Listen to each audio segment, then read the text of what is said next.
The mountain does not announce itself with height or spectacle. It does not dominate the horizon or demand attention from a distance. Instead, it waits. From the valleys below, it appears like any other scar of stone and snow, carved by time and weather, shaped by forces that have no memory of names. Yet those who approach speak of an unease that begins long before the climb. The air feels heavier, sound thins, conversations fade on their own. During storms, when nearby ridges roar with violence, this peak grows strangely quiet. Snow falls without a scream. Wind presses close, then loosens its grip. The silence is not empty. It feels held, as if the mountain is listening rather than resisting. Early travelers wrote about it in hesitant lines, unsure how to describe what they experienced. Some crossed out their words and rewrote them, unable to decide whether the stillness was natural or deliberate. Maps marked the area with notes that sounded less like geography and more like warnings. The mountain slopes bear signs of brutal weather. Ice-polished rock, trees bent into permanent boughs, trails erased and redrawn each season. By every rule of survival, this place should be hostile beyond reason. Storms arrive suddenly without warning, swallowing warmth and direction in minutes. And yet, within this violence, the silence persists. It does not spread outward. It does not calm the storm. It exists only here, contained, precise, unsettling. Locals speak of it carefully, often lowering their voices without realizing they are doing so. They say the mountain does not echo the way others do. Shouts fall flat, metal strikes sound dull. Even the wind seems reluctant to raise its voice. These stories are never told for attention. They surface late at night, after long pauses, when someone finally admits that they felt watched by something that never moved. Among the oldest accounts are brief mentions of figures seen during blizzards, not climbers, not rescuers, shapes that stood still while the storm tore around them. No tents, no fires, no caves carved into the rock. Just human forms where humans should not be.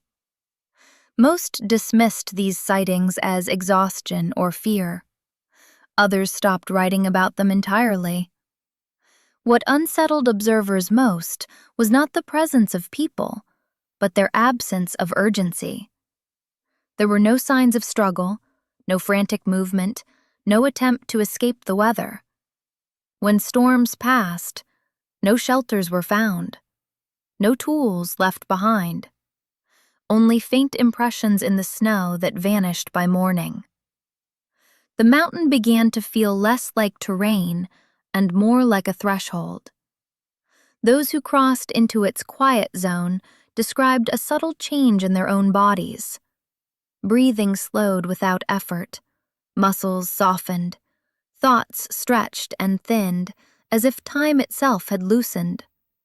Some turned back immediately, unnerved by the sensation of being gently pulled inward. Others stayed longer, unable to explain why they felt safer standing still than moving forward. Long before instruments arrived and long after they failed, the mountain kept its own record. It measured patience instead of strength, stillness instead of speed.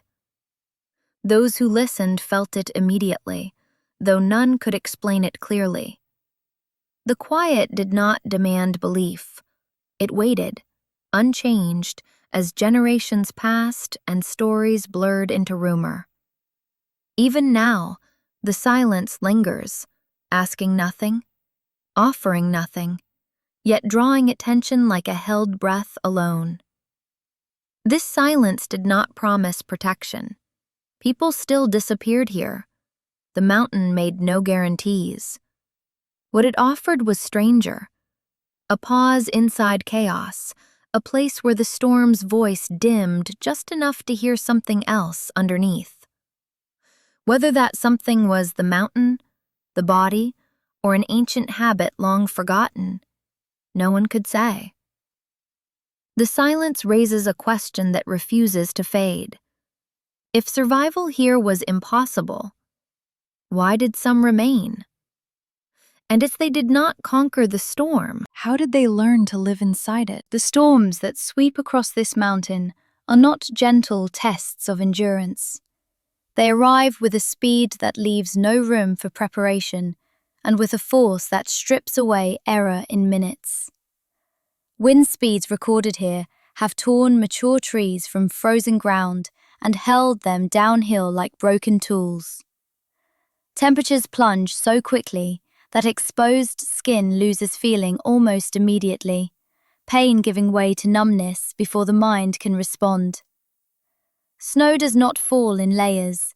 It scours, erases, blinds. Trails disappear as if they never existed, leaving even experienced climbers unsure which way is down. Modern survival data is unambiguous about conditions like these. Without shelter, the human body begins to fail far sooner than instinct suggests. Heat drains from extremities first, then from the core. Judgment fractures, muscles weaken, breathing sharpens and accelerates, pulling warmth out with every panicked inhale. In most environments, exposure of this intensity is measured in minutes, not hours. Death is not dramatic, it is quiet, progressive, and expected. And yet, the mountain's records refuse to align with those expectations. Expedition logs from the last 2 centuries describe storms that halted progress entirely, forcing teams to retreat or perish. These journals read like warnings written too late. Frostbite claimed fingers, winds snapped tent poles. Men vanished between camps only a few hundred meters apart. The mountain earned a reputation as a place where planning failed and strength meant nothing. Threaded through these same records, however, are details that do not belong. Mentions of movement where no movement should be possible. Footprints appearing after storms that destroyed everything else. One journal describes seeing a lone figure standing upright during a whiteout, unmoving, as if waiting. The writer crossed out the sentence, then wrote it again in the margin, smaller, uncertain. Another account mentions shadows passing through blowing snow long after the expedition had turned back, shapes that did not stagger or crawl. These contradictions are easy to dismiss until they begin to repeat. Local rescue archives include reports of heat signatures detected where no shelters existed. Aerial surveys noted irregularities in snow accumulation that suggested prolonged human presence, yet no camps were ever found. Again and again, the same question surfaced quietly, then was buried under more practical concerns. If no one could survive these storms, why did signs of survival remain? What makes these accounts unsettling is not their drama, but their calm. There are no stories of running, shouting, or desperate attempts to escape the weather. The figures described are always still or moving slowly, as though urgency had been removed from them entirely. They do not fight the storm, they do not flee it, they simply remain. Science offers no comfortable explanation for this. Even the most conditioned bodies cannot endure prolonged exposure without protection. Clothing helps, but only briefly. Movement generates heat, but at the cost of faster exhaustion. Standing still accelerates cooling. Every rule contradicts the idea of survival without shelter. And yet, the evidence persists, scattered and incomplete, but stubborn. This is where the mountain's reputation shifts from dangerous to disturbing. It is one thing for people to die where conditions are extreme. It is another for some to endure where endurance should not exist. The storms here do not discriminate. They do not soften for experience or reward belief.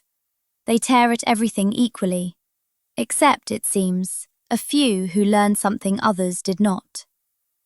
The storm becomes the antagonist, not because it is cruel, but because it is honest. It exposes every weakness without intention. It strips survival down to its simplest terms. When fire, shelter, and movement are removed, something else must remain, or nothing does. If survival here was impossible by every known measure, then the presence of life points to an unknown variable. Not better equipment, not superior strength. Something quieter. Something internal. The mountain does not explain it. It only demonstrates, again and again, that the impossible has been occurring in plain sight, waiting for someone to notice what everyone else overlooked. That unanswered contradiction lingers like frost in the lungs, forcing a final realization that logic alone cannot explain what breath and silence somehow achieved here, at altitude alone. The first signs of the hermits do not arrive as stories. They arrive as inconsistencies. After storms that erase every track, single lines of footprints appear where no one should have walked. They do not wander, they stop abruptly, as if the person simply ceased to exist. Rescue teams documented these marks with confusion, often assuming instrument error or drifting snow, until the same patterns returned season after season. Heat sensors picked up faint human warmth during blizzards, always alone, always stationary, always gone by morning. No shelters were found, no fires, no disturbed rock, only a temporary presence that left no claim on the mountain. Reports like these were filed, summarized, then quietly forgotten, because they offered no action and no explanation. Names surface briefly in old valley records, then vanish. Men and women listed once, sometimes twice, before disappearing from censuses entirely. No death notices, no departures. Oral traditions fill the gaps without resolving them. Elders speak of listeners who went upwards and never truly returned. They are described without drama, as if leaving was simply another weather pattern. What is striking is the absence of secrecy. The hermits were not hiding.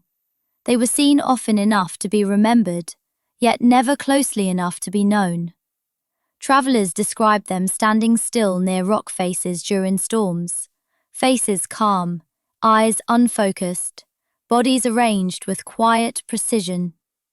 Attempts to approach were always abandoned, not because the hermits fled, but because something in their stillness discouraged interruption. There are no accounts of them teaching or warning, no gestures to follow, no words shouted through wind. They did not explain themselves, and no one recalls asking. It is as if the presence of the storm erased curiosity along with sound.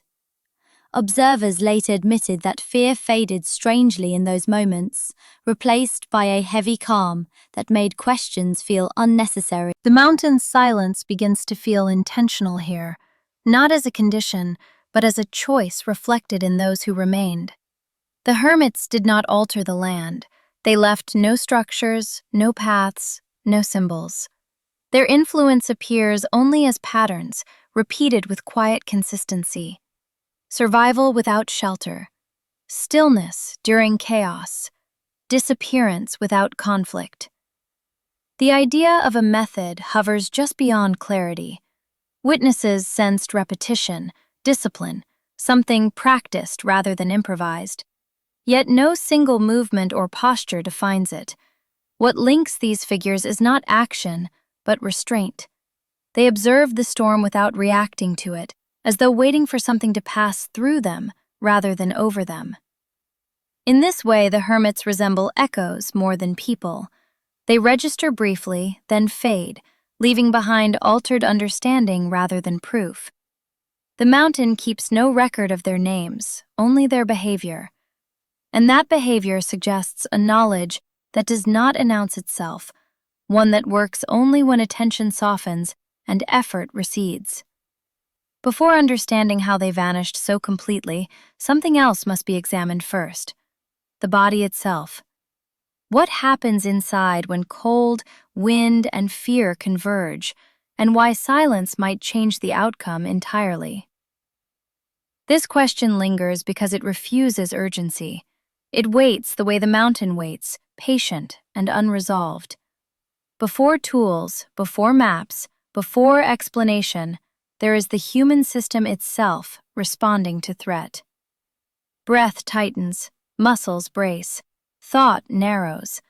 These reactions are ancient and reliable, yet on this mountain they seem to betray those who cling to them.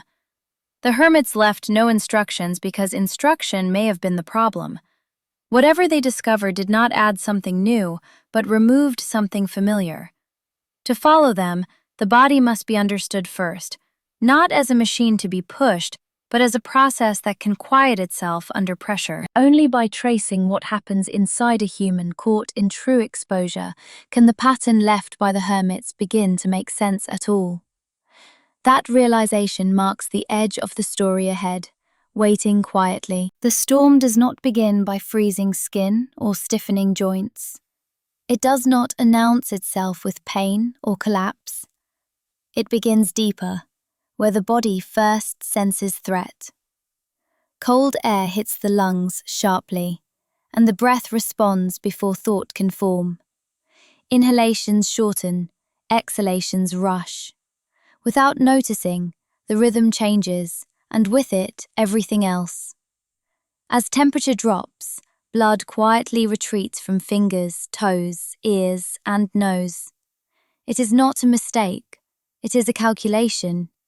The body protects what it believes it can still save. Limbs grow numb, so the core can remain warm a little longer. Wind accelerates this process, pulling heat away faster than still air ever could, turning movement into loss rather than protection. Breathing tightens as muscles brace. Each quick inhale draws in air that must be warmed, stealing precious energy. Each sharp exhale carries heat outward. Panic amplifies this exchange, turning the lungs into open doors through which warmth escapes. The body does not realize it is hurting itself. It believes speed is safety. At altitude, the margin shrinks further. Thinner air demands faster breathing, even at rest. The heart works harder. The brain grows more sensitive to drops in oxygen, interpreting them as danger. Thought narrows. Focus collapses into urgency. The urge to move, to do something, rises even when movement offers no advantage. Cold interferes with nerve signals, dulling sensation while increasing confusion. Hands lose coordination. Simple tasks require effort. Speech becomes clipped. Judgment erodes quietly, often without warning. Many victims of exposure do not realize they are in danger until they are too weak to respond. What fails first is not strength, but rhythm. Breath becomes irregular long before muscles give out. The lungs forget how to rest between movements. There is no pause, no still point. The body is locked in reaction, spending energy faster than it can replace it. This is why shelter, fire, and layers matter so much. They do not merely add warmth, they give the body permission to slow down. They lengthen the breath, soften the heart rate, restore a sense of safety that interrupts the spiral. Remove those supports, and the system must find another way to quiet itself, or it will burn through its reserves. The mountain storms strip these comforts away completely. There is nowhere to hide, nothing to fix, nothing to adjust. In that absence, the body reveals its most vulnerable habit. It breathes harder when it should breathe less. It speeds up when slowing down would conserve more. Survival manuals describe symptoms and timelines, but they rarely linger on this subtle betrayal. The storm does not overwhelm the body all at once. It persuades it, breath by breath, to undo itself. Heat loss follows panic. Collapse follows acceleration. By the time cold claims the call, the outcome has already been decided. Understanding this changes the question entirely. If breath is the first thing to break under stress, then survival may depend less on adding strength and more on preventing that initial fracture. The body already knows how to endure cold. What it forgets is how to stay calm when the environment refuses to cooperate. The mountain does not teach this lesson gently. It forces the issue until the difference becomes impossible to ignore. Those who struggle breathe faster. Those who endure breathe differently. Somewhere inside that difference lies the quiet edge the hermits seem to understand, waiting to be noticed before everything else fails.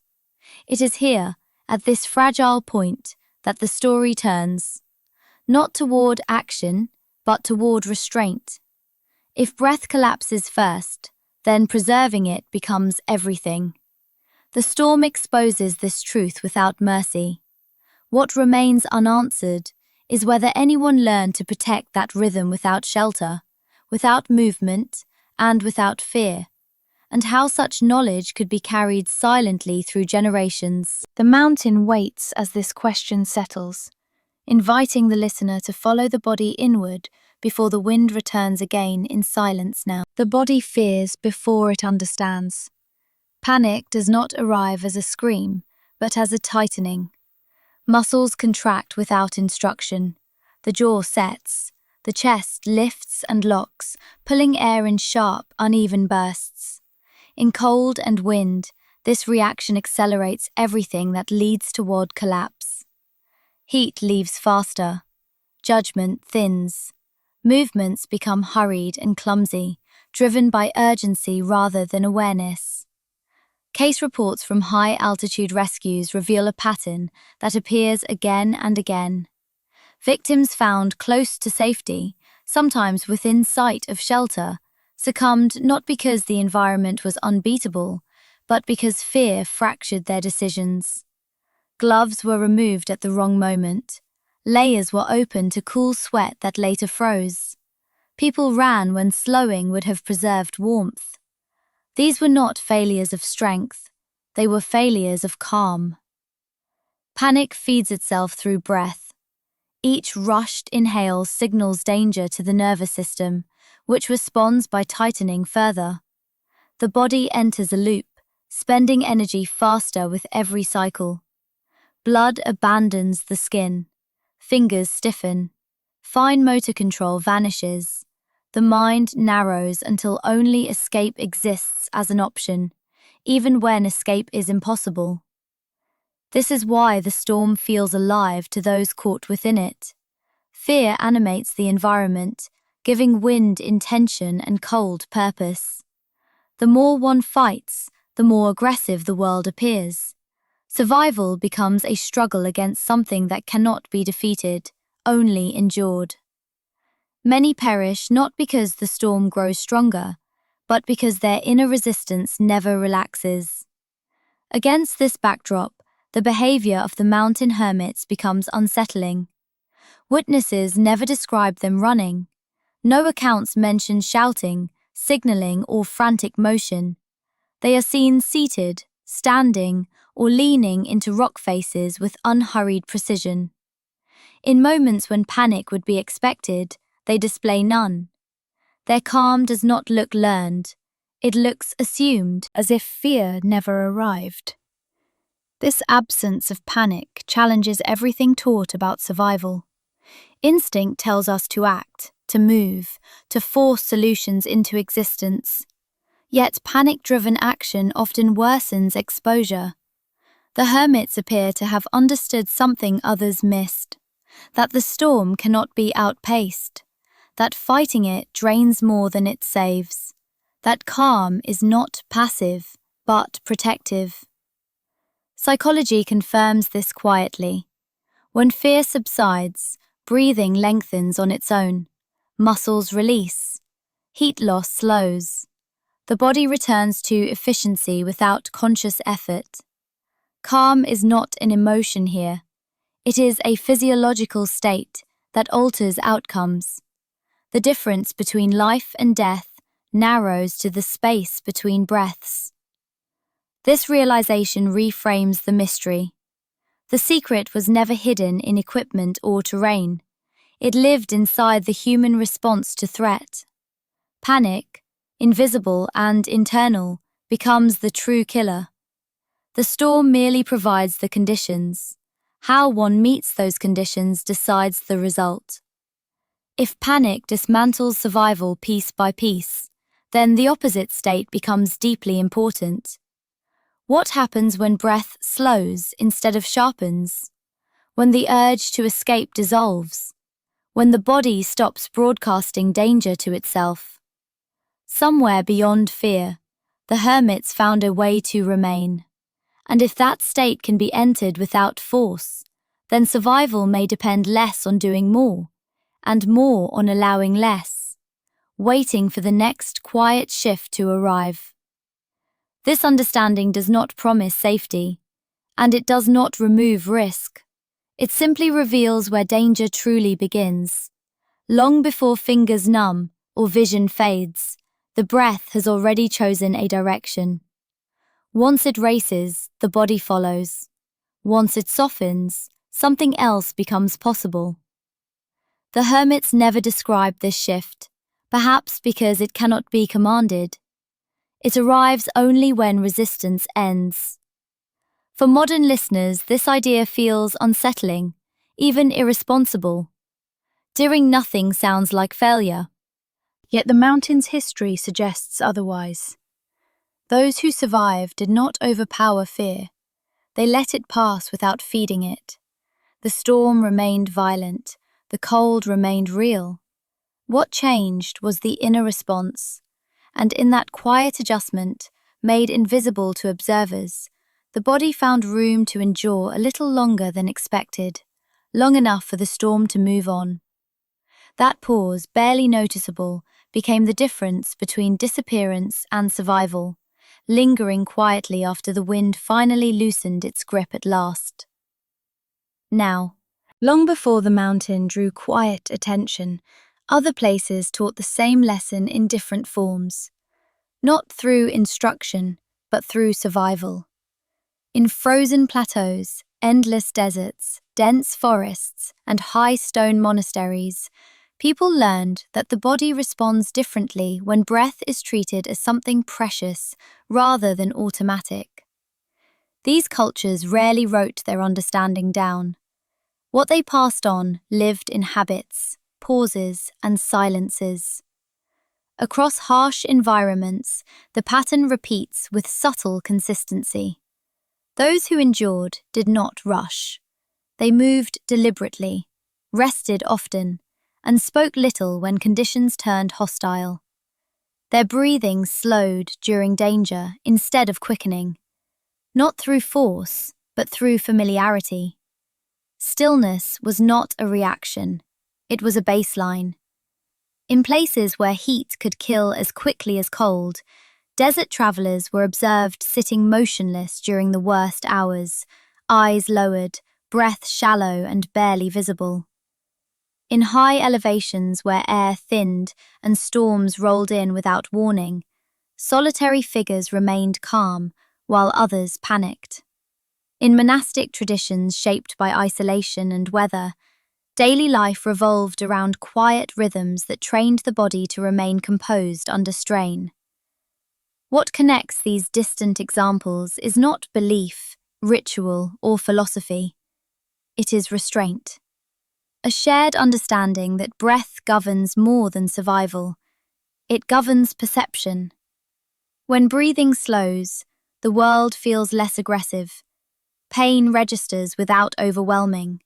Time stretches. Decisions become fewer, but clearer. The body stops arguing with its surroundings.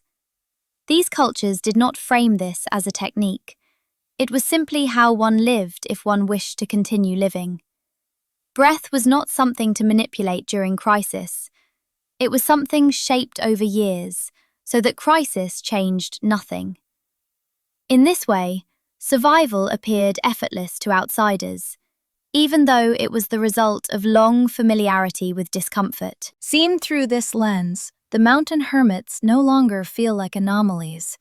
They appear as part of a quiet lineage, one that surfaces wherever the environment strips life down to essentials.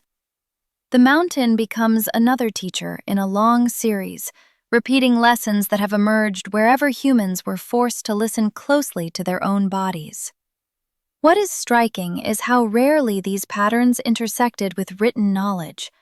Civilizations celebrated tools, shelters, and conquest, while the skill of breathing less remained unremarkable, almost invisible.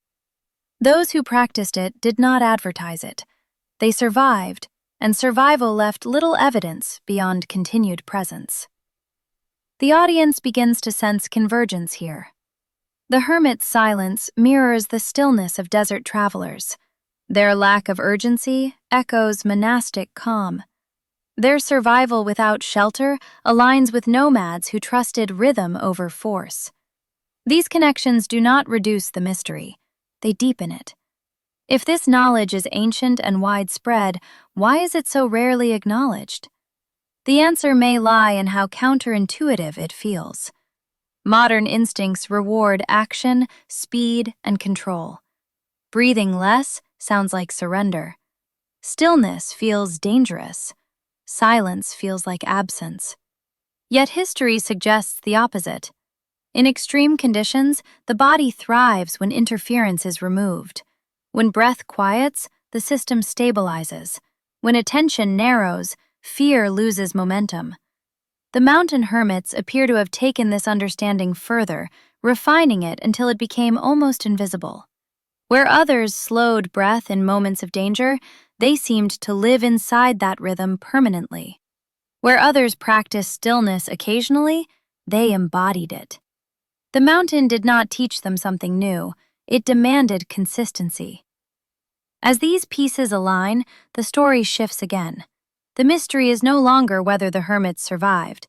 It is how far they went beyond what others only touched briefly. The mountain becomes the place where an ancient pattern was carried to its edge, tested against the harshest conditions, and held without compromise.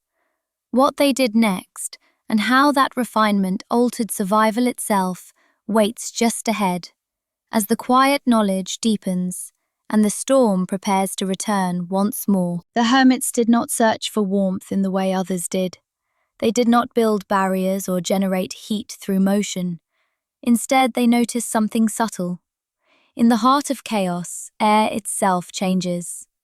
Between violent gusts exist brief moments of stillness that most people never feel or recognize. Cold behaves differently when air stops moving. Wind strips warmth aggressively, but still air insulates, even when it is freezing. The hermits learned to wait inside these pockets. They did not create them. They aligned themselves carefully when they appeared, allowing breath and body to settle without resistance or effort. Still air changes how the body spends energy. Without constant wind pulling heat away, the skin cools more slowly. Blood remains closer to the surface. Muscles soften. Breath lengthens without instruction. The body stops leaking warmth through panic and excess movement, which quietly extends endurance beyond expected limits of exposure. This was the first rule, though it was never spoken aloud. Do not fight the storm directly. Reduce its reach. The hermits positioned themselves where the mountain softened the wind, sometimes by only a few degrees, sometimes for only seconds at a time. Yet those moments were enough to matter. During those pauses, they adjusted nothing except their breath. In still air, rapid breathing became unnecessary. Shallow, quiet breaths preserved warmth instead of exporting it. The body, no longer alarmed, accepted the cold as information rather than a threat, allowing internal systems to cooperate instead of compete for survival resources. This understanding overturns common instinct. Most believe survival demands effort, speed, and resistance. The hermits discovered the opposite. By feeding the cold less heat, less movement, and less panic, its power diminished. Not eliminated, but reduced enough to endure through storms that should have ended everything long before dawn arrived. Nothing about this was dramatic. No sudden warmth, no comfort, just a subtle shift where loss slowed down. The cold still existed, the wind still howled beyond the pocket. What changed was the rate at which the body surrendered its strength, making survival possible without confrontation or struggle at all.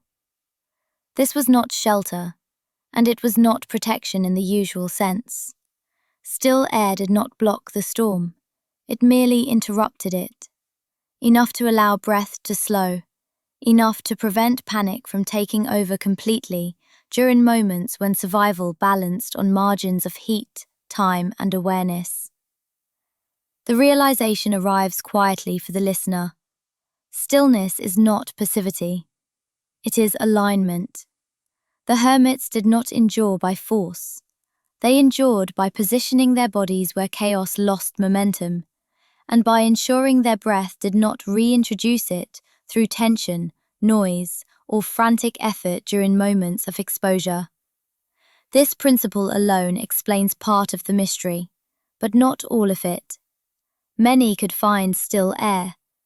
Few survived like the hermits.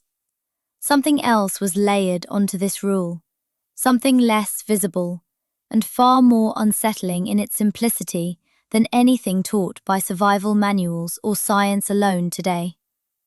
The mountain did not provide answers generously. It offered conditions.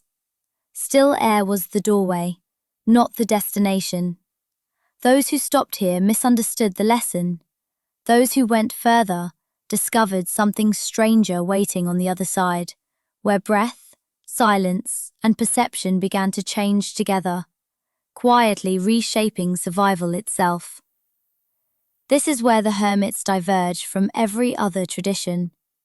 They did not stop at slowing loss. They altered relationship, and in doing so, they added a second rule that made their survival appear impossible to outsiders, who believed calm was enough to defeat the storm without understanding what followed. What they added cannot be seen yet, only sensed. Still air prepared the body. The next step prepared the mind. And that difference explains why imitation failed where quiet mastery endured, turning the mountain from a battlefield into something closer to a mirror, reflecting internal states with clarity and silence. In violent weather, breath is rarely quiet. It whistles through tightened lips, rasps in the throat, and escapes in sharp bursts that betray strain. The hermits noticed this long before instruments ever would. Sound, they realized, was not harmless. Every audible breath was movement, and every movement carried warmth away. When breath makes noise, muscles are working harder than needed. The chest lifts, the throat narrows, air rushes instead of settling. This effort burns energy invisibly, leaking heat with every exhale. In calm conditions, the cost is small. In freezing wind, it becomes decisive. Silence in breathing does something unusual to the nervous system. Without sound, the body receives fewer signals of urgency. The mind interprets quiet breath as safety, even when the environment disagrees. Heart rate softens, blood flow stabilizes, heat loss slows again, not dramatically, but enough to matter across hours rather than minutes. The hermits trained themselves to let air slip in and out without announcement. No sharp inhales, no forced control, just a narrowing of effort until breath became almost theoretical, felt more than heard.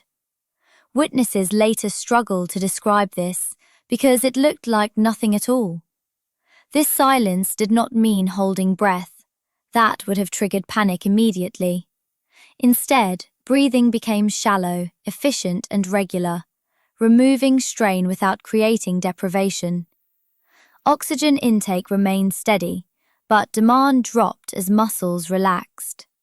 The body entered a quieter mode, one rarely accessed in modern life. Sound also has another cost. It invites reaction. Audible breathing draws attention inward, making each breath something to manage. Silence removes that focus. Breath continues without supervision. Thought drifts. The mind stops checking for danger with every inhale. Fear loses feedback. In storms, this mattered profoundly. Wind howls, snow hisses, ice cracks. Against this chaos, a human body making no sound becomes less reactive, less engaged in the storm's rhythm. The hermits did not match the storm's energy. They refused to add to it. Observers often misunderstood this stillness as detachment or trance. It was neither. The hermits remained aware, but unoccupied. Silence freed attention from constant correction. The body stopped announcing distress and began conserving what little warmth it still held. This is why attempts to copy the technique often failed. People tried to quiet their breath forcefully, clenching muscles, tightening the throat, turning silence into suppression. That created tension, not calm. True silence emerged only when effort faded entirely. The realization deepens the mystery. Silence is not absence, it is efficiency. In removing sound, the hermits removed unnecessary loss. Heat stayed longer. Panic arrived later. Time stretched just enough. Yet even this was not sufficient. Silent breath preserved warmth, but nights on the mountain lasted many hours. Storms did not pass quickly. Darkness extended exposure beyond what breath alone could solve. Something else carried them through those long intervals, when still air vanished and silence had already done all it could. Breath prepared the ground, but survival demanded another adjustment, one that addressed not just heat and panic, but perception itself, waiting quietly beyond the soundless exhale. That deeper adjustment revealed itself slowly, often only after hours of immobility. As the body quieted, awareness shifted away from discomfort and towards subtle internal signals. Cold registered without panic, pain without urgency. Thoughts loosened their grip, drifting like snow instead of striking like ice. In this state, time behaved differently. Minutes lost their sharp edges. The long night no longer felt like an enemy to be endured, but a process unfolding on its own terms. The hermits did not try to shorten it. They allowed it to pass through them, moment by moment. This mental stillness reduced strain even further, preventing the surge of fear that often returns when silence alone is no longer enough. By the time wind rose again, the body was already settled, less inclined to react. Survival extended not because conditions improved, but because perception softened. This final shift completed the pattern. Breath became quiet, sound disappeared, and the mind, no longer braced against the storm, stopped exhausting itself in anticipation, conserving the last reserves needed to remain until morning arrived. Silence settled fully, leaving only steady awareness and the faint continuation of life itself inside them. They did not vanish by hiding. They vanished by aligning. The storm searched for resistance, for movement, for heat pushing back against it. The hermits offered none. Their bodies arranged themselves into the simplest shapes possible, reducing edges, angles, and exposure. Shoulders dropped, limbs settled close. Nothing reached outward, nothing challenged the wind. Stillness became structure, and structure became protection without walls or shelter or fire at all there. They learned where to place themselves not by mapping terrain, but by feeling pressure shift. Rock faces curved wind away. Small depressions held calm briefly. They waited for those moments without chasing them. When still air arrived, they were already prepared, already settled, already quiet enough to receive it without reaction or adjustment. This patience mattered more than strength ever could in those storms alone. Posture completed the pattern. Heads lowered slightly, not in submission but efficiency. Spines aligned so muscles could rest. The body stopped signaling distress. Heat signatures shrank, not because warmth vanished but because it stopped escaping in bursts of panic-driven movement. Stillness reorganized the body into a quieter shape, one the storm struggled to notice or interact with directly as hours continued passing through darkness endlessly. Psychologically, something similar occurred. When movement ceased, the storm lost an opponent. Without resistance, there was nothing to fight. Wind passed over rather than into. Cold registered without urgency. The mind no longer framed the experience as a battle to win. This reframing conserved energy more effectively than effort could under extreme conditions where fear normally accelerates collapse and overwhelms rational response within minutes alone. This was the second revelation. Survival did not require dominance over nature. It required cooperation through absence. By offering nothing for the storm to grip, the hermits allowed it to move on without extracting more than necessary. They became thermally smaller and psychologically quieter, reducing every signal of struggle until the storm no longer noticed them as something to defeat or respond against with force. This idea feels unsettling because it removes heroism. There is no victory pose, no dramatic endurance, only quiet persistence. The hermits survive not by enduring pain, but by reducing the system that produced it. Non-resistance altered outcomes more than effort ever could under conditions where effort accelerates failure and turns instinct against survival again and again throughout exposure, until collapse becomes inevitable for most people. Understanding this raises the final mystery of origin. No one is born knowing how to disappear into storms. This knowledge was learned, refined, and embodied over time. The question is no longer what they did, but how they discovered it at all. That answer waits further back, before silence was mastered, in moments of fear and near failure, when survival nearly ended instead of beginning. The earliest account does not describe a seeker or a mystic. It speaks of a man arriving at the mountain because he had nowhere else to go. He was not drawn by silence or revelation. He was fleeing something ordinary and heavy, the kind of life that collapses slowly rather than explodes. Valley records mention him only once, listed among travelers passing through before winter closed the high routes. That winter arrived early and without mercy. Storms rolled down from the peaks so violently that entire settlements emptied within days.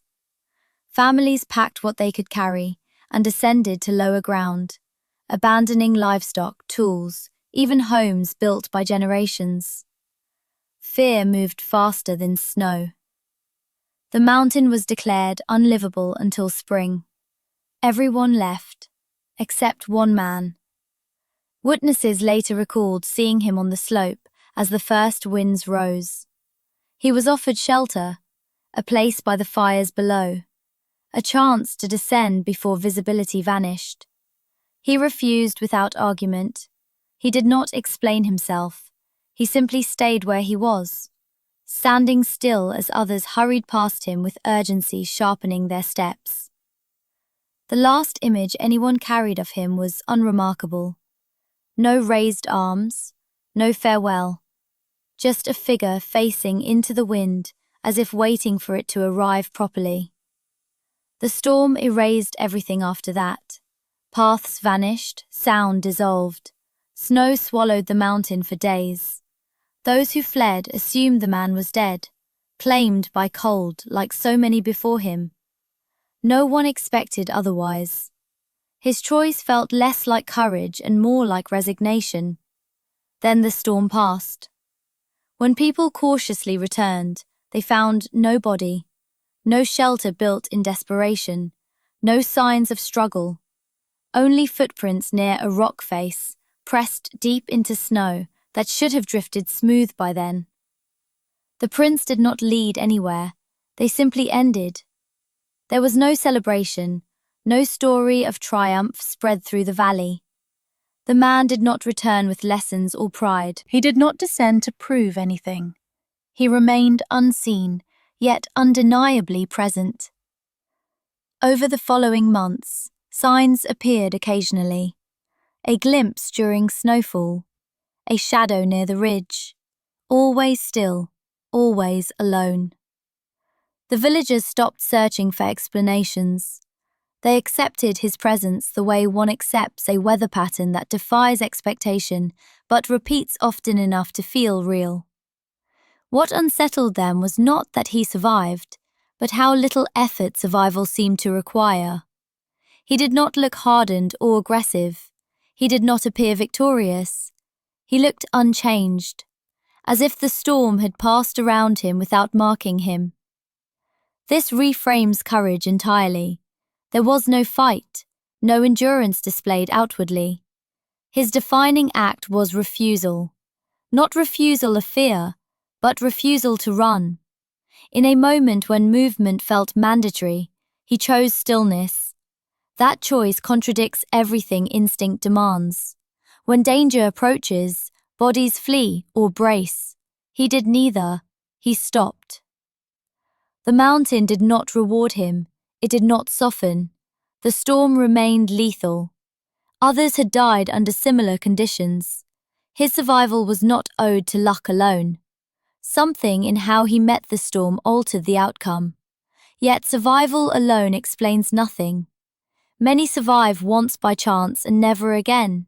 What matters is that he remained, season after season, repeating the impossible without shelter or tools. His presence marks the beginning of a pattern, not an exception. The question deepens here. If staying saved him once, what allowed him to stay again?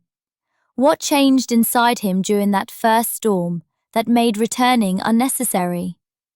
Somewhere between refusing shelter and leaving no trace, something shifted. Survival was no longer accidental. It became quiet, repeatable, and deliberate. And that is where the real mystery begins, waiting just beyond the moment when everyone else fled, and one man simply did not move. He did not survive by understanding. He survived by failing slowly enough to notice what happened when his strength ran out. The mountain offered no instructions, only conditions. Each storm pressed him closer to the edge, and each time he approached it differently, not by choice, but by exhaustion. The first nights were likely chaos, shaking limbs, clenched jaw, breath tearing in and out as cold invaded every gap in clothing and thought. Panic would have come quickly, because panic always does when the body realizes how exposed it is. He would have tried to move, to generate warmth, to escape the sensation that everything vital was slipping away. These efforts would have helped briefly, then made things worse. Cold punishes effort. Muscles burn energy faster than they can replace it. Breath accelerates, exporting heat with every sharp exhale. Eventually, resistance collapses under its own weight. This is the moment most people never return from. But for him, collapse did not mean death. It meant stillness. As panic spent itself, something unexpected would have followed. Breath slowed without being told to. Not calm yet, but less frantic. The chest stopped heaving. Muscles loosened because they could no longer hold tension. The body, deprived of options, entered a quieter mode on its own. In that moment, heat loss would have slowed.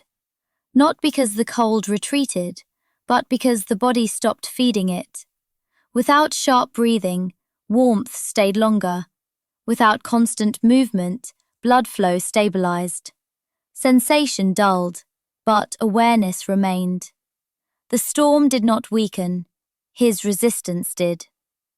This likely happened more than once. Survival rarely teaches clean lessons. Each storm would have pushed him toward panic again, and each time panic would have failed him faster. What remained, after fear exhausted itself, was a state that felt strange but less painful than fighting. Stillness stopped being frightening. It became familiar. Over time, He would have recognized the pattern without naming it. Struggle led to collapse. Collapse led to quiet. Quiet led to survival. The body already knew how to do this. It simply needed permission to stop trying so hard. This reframes the discovery entirely. There was no moment of insight, no deliberate practice. The technique was revealed, not invented. It emerged only when effort ended. Survival did not come from mastery, but from letting the body finish its own process. This challenges everything modern culture praises. Endurance is framed as pushing through pain, overriding signals, forcing progress. On the mountain, those instincts kill quickly. The man learned by nearly dying that control was the problem. Surrender, carefully misunderstood, was the solution. Each storm refined this understanding. The threshold where panic collapsed arrived sooner. Stillness felt safer, faster. Breath shortened without strain. The body remembered what it had done before.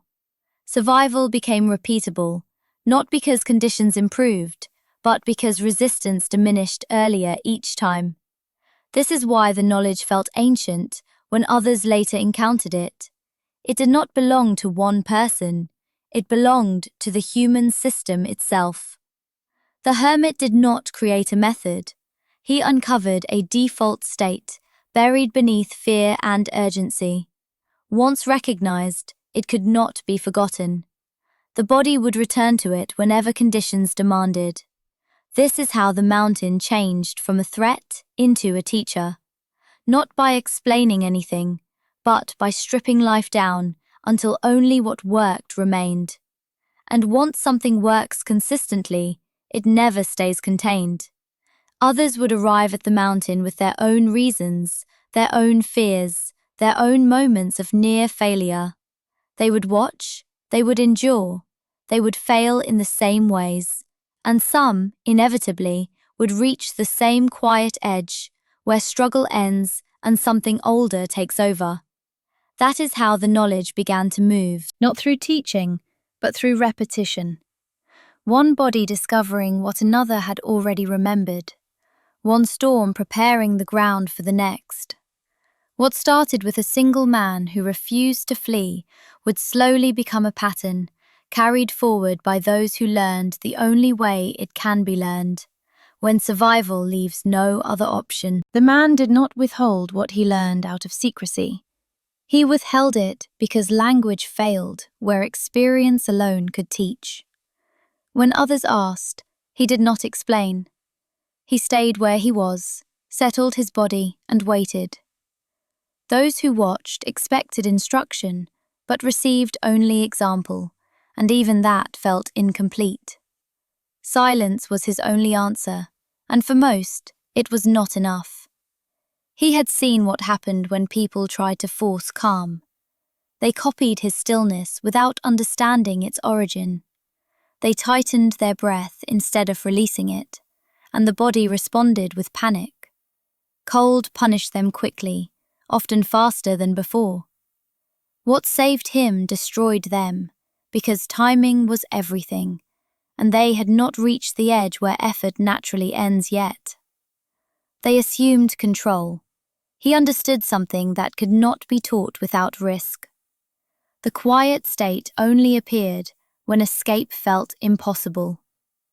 If someone believed they still had options, their body would fight. That fight would burn heat, tighten breath, and end the lesson before it began. Explaining too soon did not prepare people. It placed them in danger they were not ready to meet. Yet he knew. So he demonstrated instead. He remained present during storms, unmoving, breathing quietly, offering no guidance. Those who watched felt something shift, but could not recreate it. Some returned to lower ground confused. Others stayed longer, until fear taught them what words could not. The mountain filtered its students, allowing only those who failed completely to understand it fully. That was the cost of entry. Always. This was not cruelty. It was precision. Teaching too early would have sent people into storms believing they were prepared. They would have silenced their breath by force, mistaking suppression for calm. The body would rebel, panic would return, and the lesson would turn deadly. Withholding explanation became an act of care, not control. He watched limits, not beliefs, and respected them, always quietly observing. This is why the knowledge never spread quickly. It moved at the pace of experience, not instruction. Those who learned did so only after reaching their own edge. They recognized the state because they had already fallen into it. Words would have added nothing. Demonstration was enough, and even that worked only for those ready to see. Others simply walked past, unaware entirely, safe, unchanged. In this way, the hermit became a boundary, not a teacher. He stood where knowledge ended and experience began. Nothing was hidden, yet nothing was handed over. Those who learned did so by watching, waiting, and failing long enough. Over time, others would do the same, not through lessons, but through presence. That is how the mountain began to fill with silent witnesses, one by one, without announcement. Each arrival repeated the pattern: observation first, confusion second, failure third. Only then did stillness appear naturally. This slow transfer kept the knowledge alive without making it dangerous. No one was promised safety.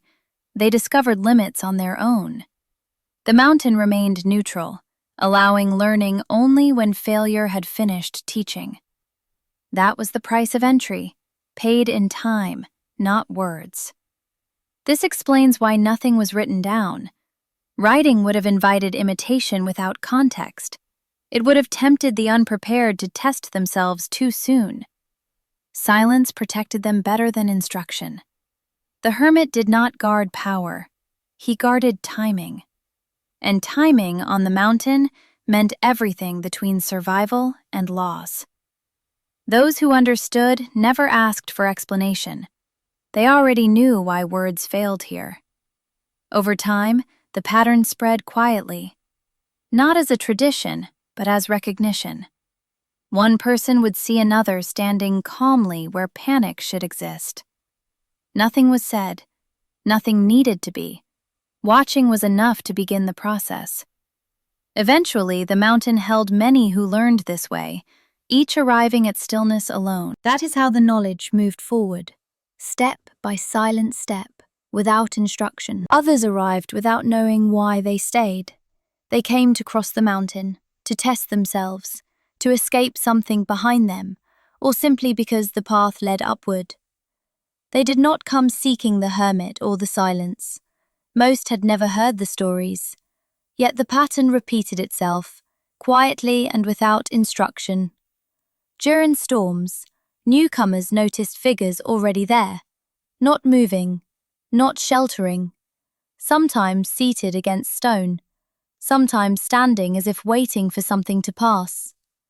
Wind tore at clothing and snow erased edges of the world, yet these figures remained unchanged. No signals, no warnings, just presence.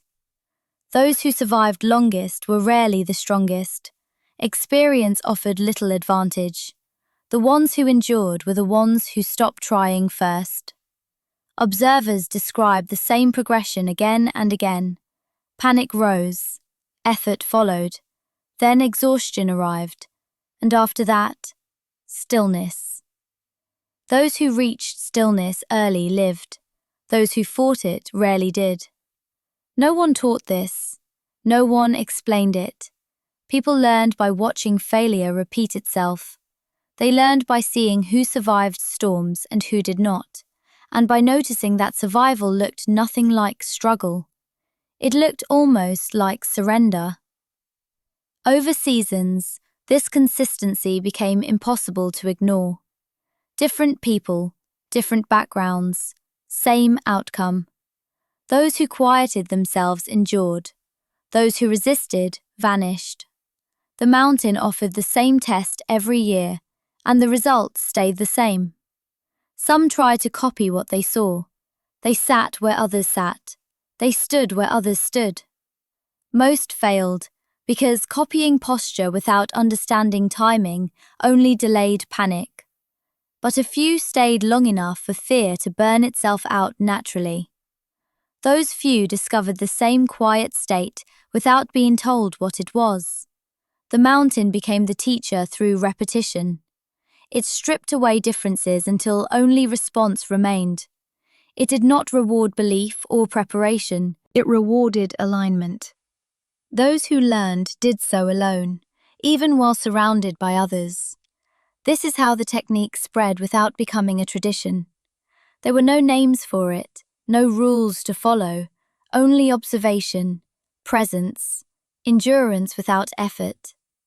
Each survivor became a reference point for the next, not by instruction, but by example.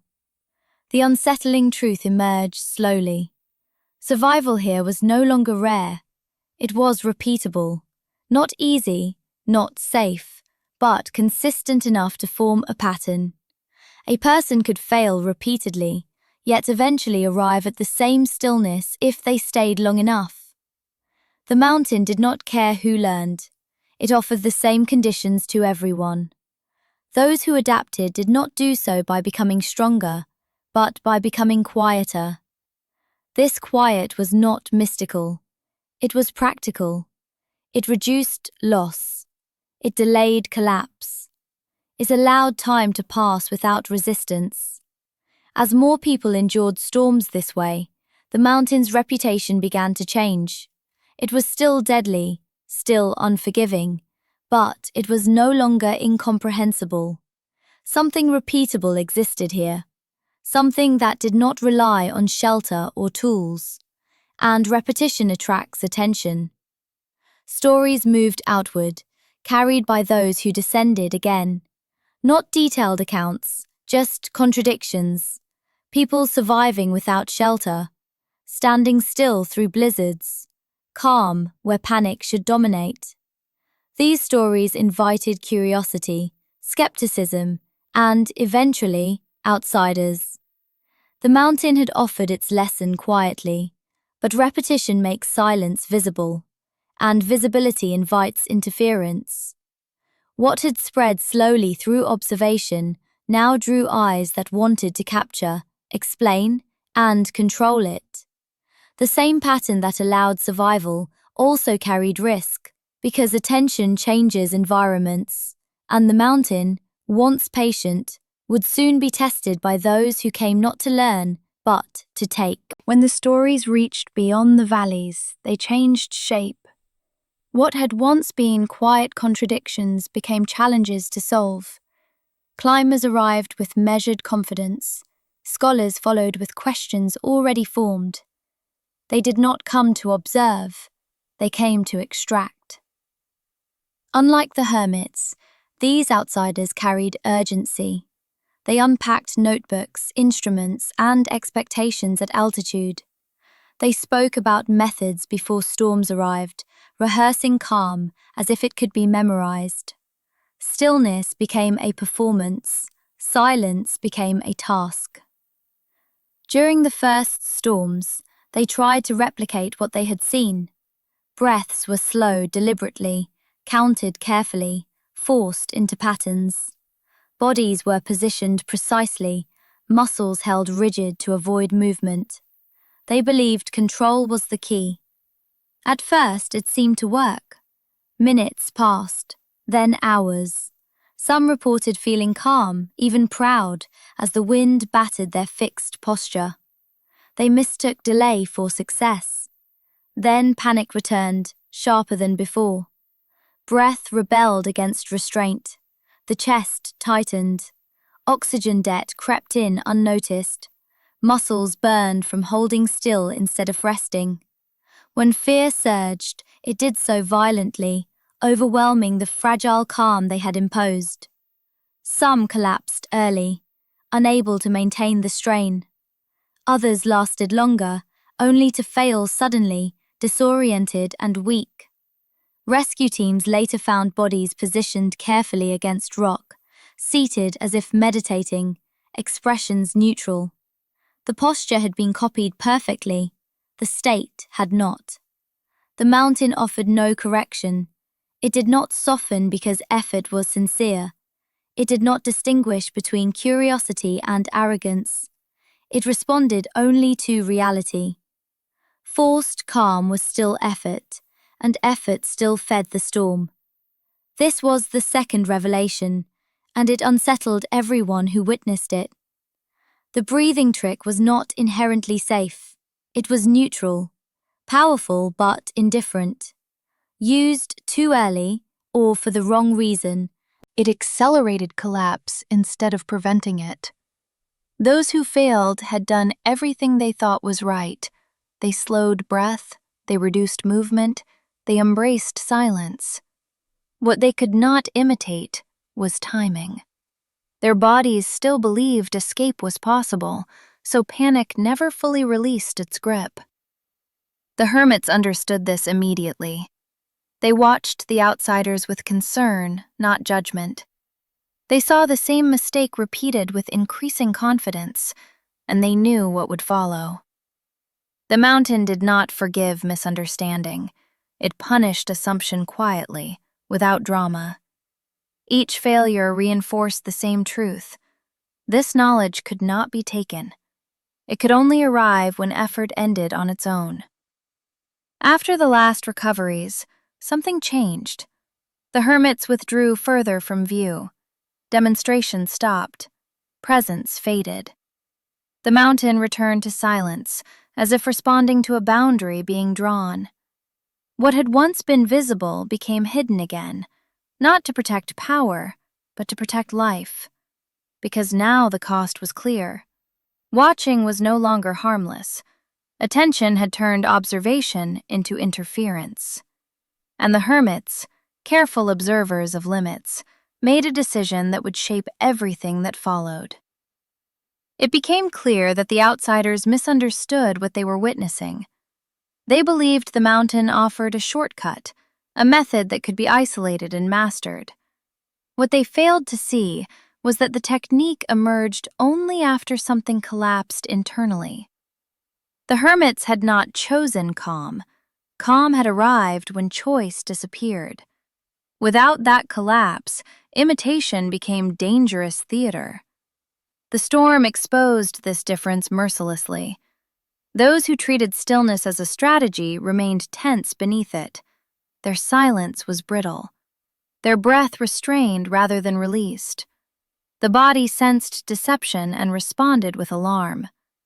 This is why the consequences felt unfair. Knowledge applied without readiness turned against its holder. The mountain did not judge intention, only state. It responded to tension the same way it always had, by amplifying its cost. In the aftermath, the pattern was impossible to deny. Observation alone altered outcomes. Presence became influence. Influence became risk. The Hermits understood that remaining visible now invited death, not learning. Survival required withdrawal. Silence had to be restored, not just inside the body, but around the mountain itself. Only then could the lesson continue safely, slow and unspoken, waiting for those willing to arrive without plans or expectations, and patient enough to endure uncertainty without demanding explanation or control before silence teaches them fully. The hermits did not gather to decide this rule. It emerged quietly, the way all their understanding did, through watching consequences repeat themselves. Each time an outsider observed stillness too early, something shifted in them. Curiosity hardened into intention. Intention became effort. Effort reignited panic. What had been a chance to arrive naturally turned into a test they were not ready to survive. The hermits noticed this pattern with growing unease. When people saw calm modeled before fear had fully broken them down, they tried to skip the collapse. They attempted to silence breath, while their bodies still believed escape was possible. This mismatch proved dangerous. Watching became a trigger, not a guide. The lesson arrived prematurely and turned lethal. So the hermits withdrew demonstration. Not abruptly, not dramatically. They simply became harder to see. Storms came and went without witnesses. Figures once visible at a distance were gone.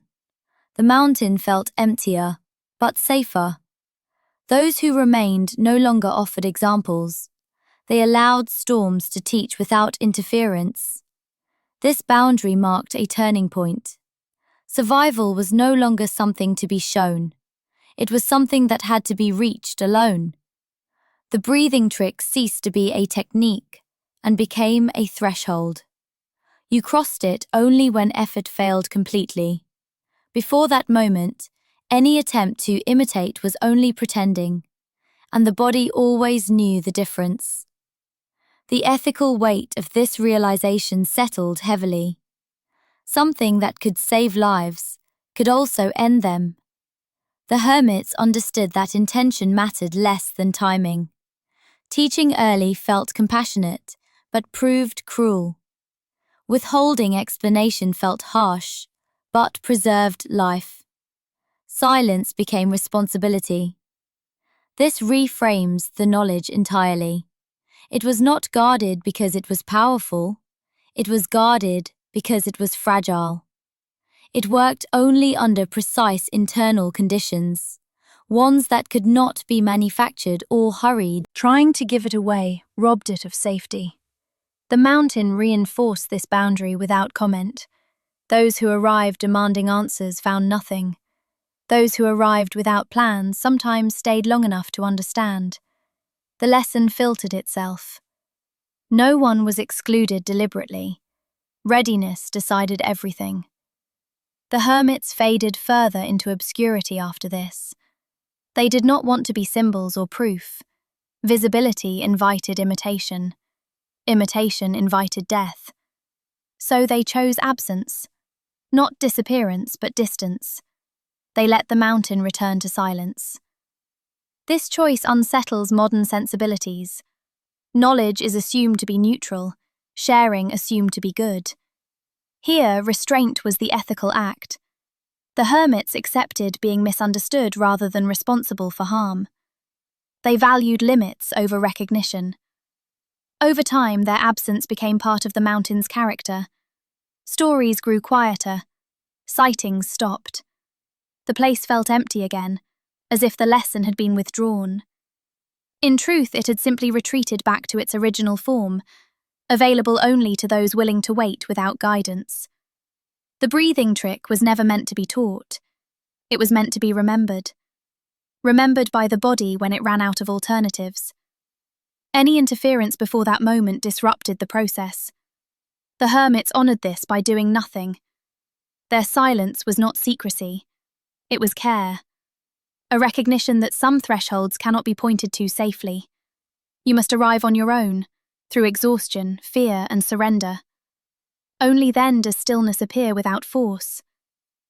Decades would pass before others tried again to cross this boundary, convinced that tools and measurements could solve what patience once revealed. They believed observation could replace readiness. The mountain would test that belief soon enough, just as it always had, without malice, without explanation, and without adjusting itself to human expectation at all. It did not arrive with prayers or empty hands. They arrived heavy with machines, cases clicking in the thin air, cables stiff from cold. Thermal cameras, wind meters, oxygen monitors, satellite beacons, all carried upward with the quiet confidence of measurement. Where the Hermits once walked with nothing but breath and patience, this small research team carried proof in pelican cases. They were not chasing belief, they were chasing numbers. The mountain, vast and pale above them, showed no interest in the difference. Their ascent followed familiar rituals. Batteries were warmed inside jackets, radios were tested again and again, voices flattened by altitude. Tents were reinforced with extra lines, hammered into ice that rang like glass. Every movement was slow, deliberate, almost ceremonial. Even here, surrounded by modern certainty, the mountain demanded obedience. Clouds drifted lower than predicted. Barometers dipped without urgency, as if withholding a warning. The team noted it, logged it, and continued.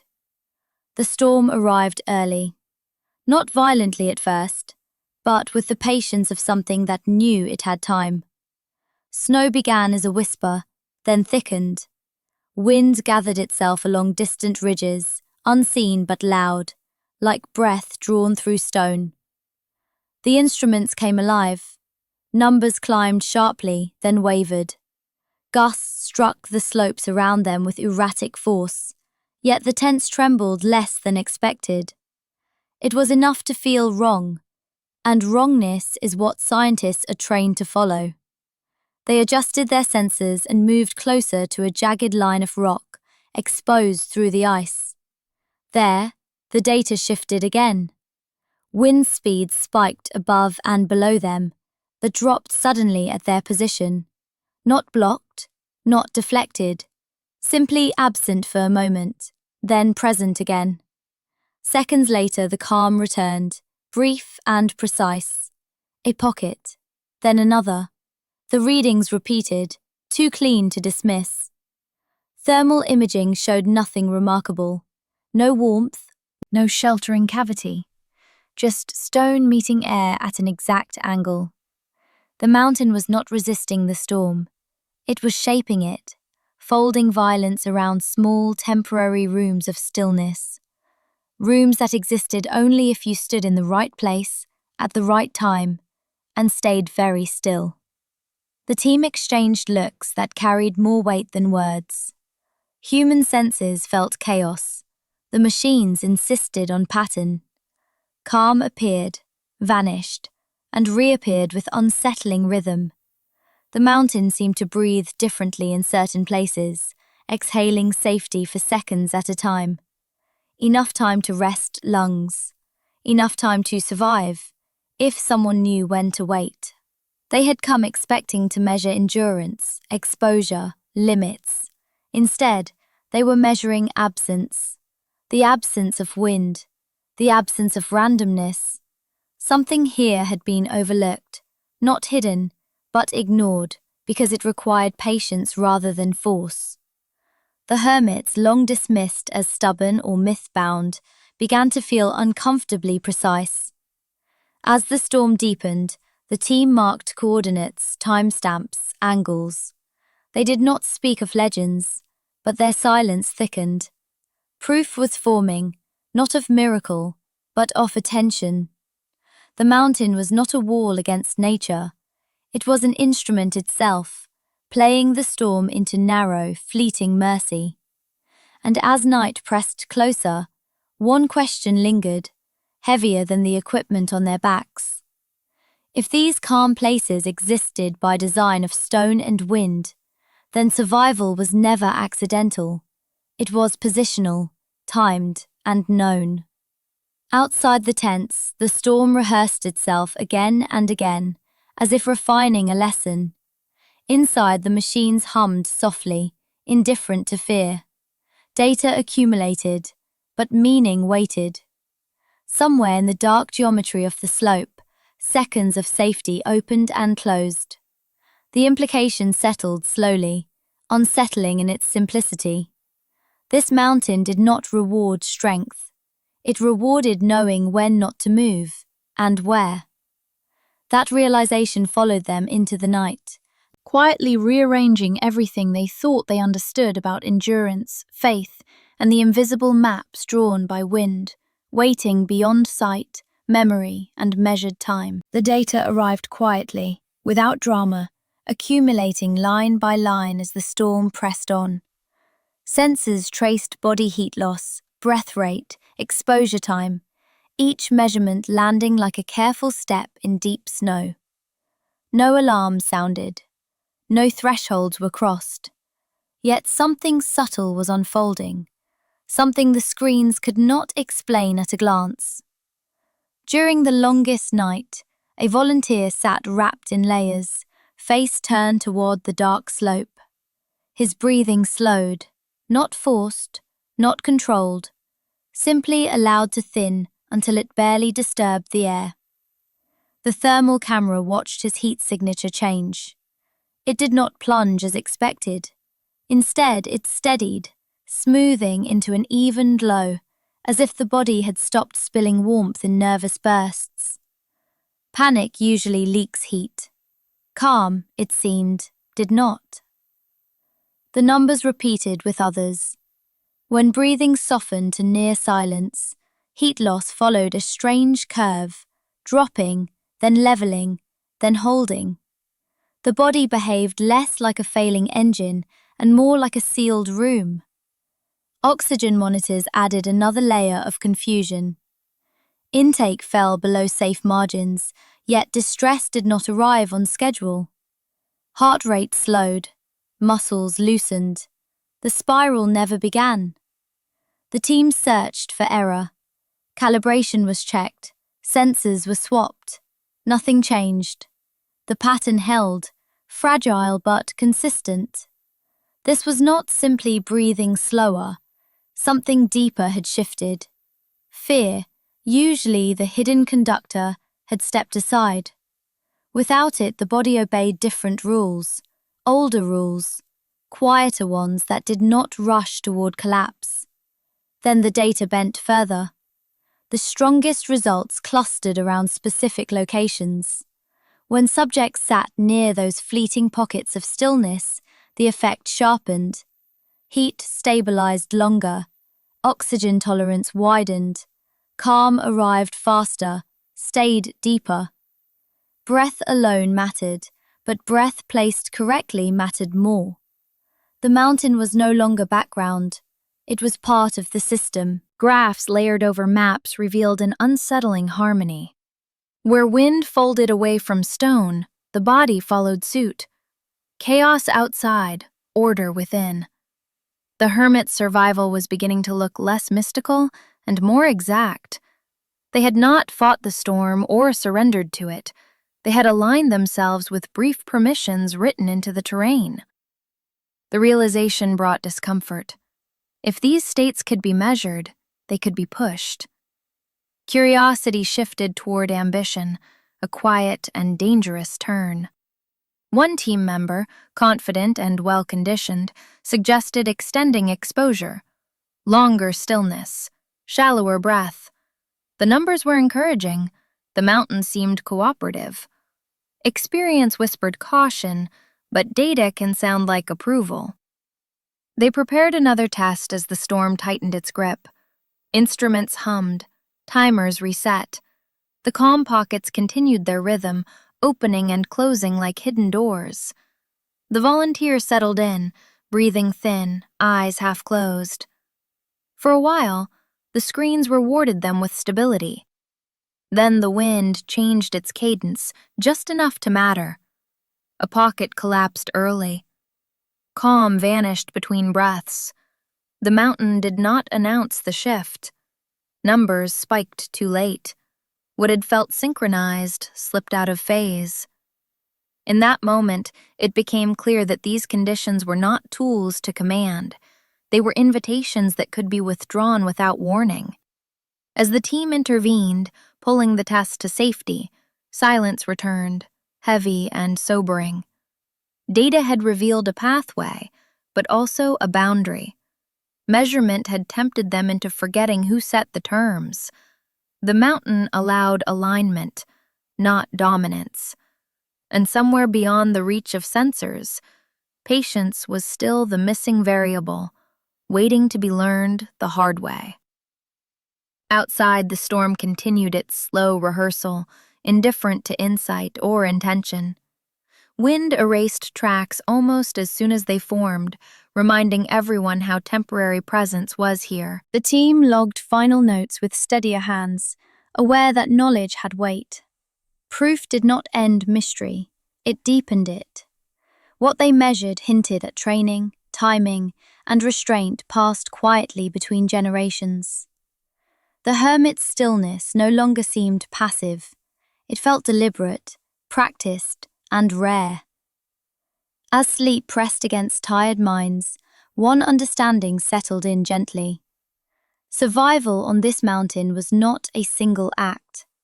It was a conversation, brief and exact, between breath, fear, and stone, conducted only when listening outweighed the urge to act. Tomorrow, questions would climb higher than any summit imagined. He was the most confident among them, and confidence can be quiet until it hardens. He had studied the numbers, memorized the patterns, convinced himself that discipline could replace patience. Where others waited for the mountain to invite stillness, he believed he could summon it. Breath slowed on command, spine straightened, eyes fixed. Calm, he told himself, was a skill. He chose a ledge that looked protected, a shallow bend in the rock that suggested shelter. The instruments nearby offered no warning sharp enough to stop him. Wind was loud but familiar. Snow moved sideways, then down again. He settled into position and began the ritual he trusted, thinning his breathing, counting heartbeats, smoothing the surface of his thoughts. To anyone watching, he appeared composed, almost serene. But the mountain had not opened a pocket there. The storm was not folded, only delayed. Wind curled unpredictably around the ledge, brushing him in uneven strokes. Seconds stretched. His body waited for the quiet it had been promised. It did not arrive. The narration of events remained gentle afterwards, as if harsh words would disturb what followed. His breathing stayed slow, but tension crept into it, tightening the pauses. Muscles held themselves too firmly. Calm became something he was performing, not something he was receiving. Inside, alarms flickered, oxygen dipped. The body noticed first. A strange contradiction took hold. The slower he forced his breath, the louder his pulse felt. Heat began leaking again, not in bursts but in a steady drain. The mountain pressed closer, not with violence, but with indifference. He adjusted his posture, clinging to technique, refusing to abandon the plan. Panic rose quietly, like water under ice. When disorientation came, it was subtle. The horizon tilted without moving. Sound narrowed. He knew intellectually what was happening, and that knowledge offered no protection. The body does not negotiate when it feels deceived. Suppression, it decided, was not safety. The cascade followed. He collapsed sideways, breath breaking free in sharp gasps. Radios snapped to life. The team moved quickly, efficiently, hauling him back into the churn of noise and motion. Training took over where theory failed. Fingers fumbled with straps, voices cut through wind. The storm watched without comment. He survived, though barely. Hours later, wrapped in heat and silence, he tried to explain what had undone him. It wasn't the cold, he said. It wasn't the wind. It was the moment something inside him realized he was pretending. The calm had no depth. It had no place to land. His body had followed the truth, not the instruction. That confession changed the tone of the expedition. Data still mattered, but humility returned. The mountain did not reward effort alone. It exposed imitation. Stillness, they began to understand, was not an act of will, but of permission. You could not force the door open. You could only recognize when it was already ajar. As they prepared to descend, the storm softened, as if concluding a lesson. Tracks vanished behind them almost immediately. What remained was not failure, but a sharper question. If technique was not enough, if discipline could betray you, then the mystery deepened. Why did this work so precisely for some, and collapse so completely for others? That night, sleep came unevenly. Dreams tangled with data lines and shifting ridges. No one spoke of blame. They understood now that survival here was not earned through strength, nor mastered through repetition. It emerged when intention softened enough to notice timing, when breath listened instead of commanded. The mountain had revealed a flaw not in their instruments, but in their assumptions, and that revelation lingered, heavier than altitude, as they packed equipment with slower hands and carried silence downward, knowing answers would demand something deeper than control, patience, humility, and attention over ambition. When the storm settles in and refuses to leave, something subtle begins to change. Not in the sky, not in the wind, but in the way moments arrive. Sound loses its edge.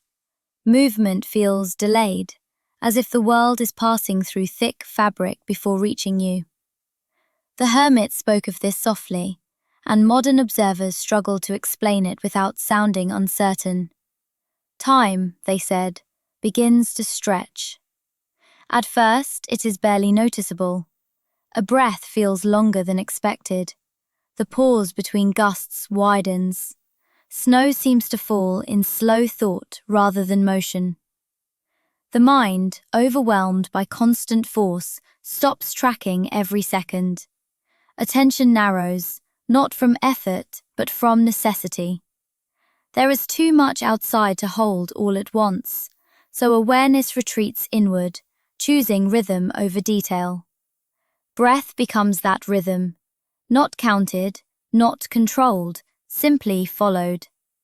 Each inhale arrives like a tide. Each exhale recedes without urgency. In this state, minutes no longer stack neatly, they blur. Sensations register without commentary. Cold is present, but it does not shout. Pain exists, but it does not argue for attention. The storm continues, but it feels distant, as if happening in another place entirely. Researchers noticed this shift not through clocks, but through behavior. Subjects stopped checking instruments. They stopped asking how long it had been. When questioned afterward, estimates were wildly inconsistent. What felt like an hour had been 3. What felt like moments had been an afternoon. The body had not lost awareness. It had changed priorities. This was the second layer the Hermits understood intuitively. Survival was not measured in endurance, but in absorption. Once breath quieted, the mind followed, shedding its constant tallying. Without the pressure of counting, fear lost one of its strongest tools. Panic depends on urgency. When urgency dissolves, the nervous system softens its grip.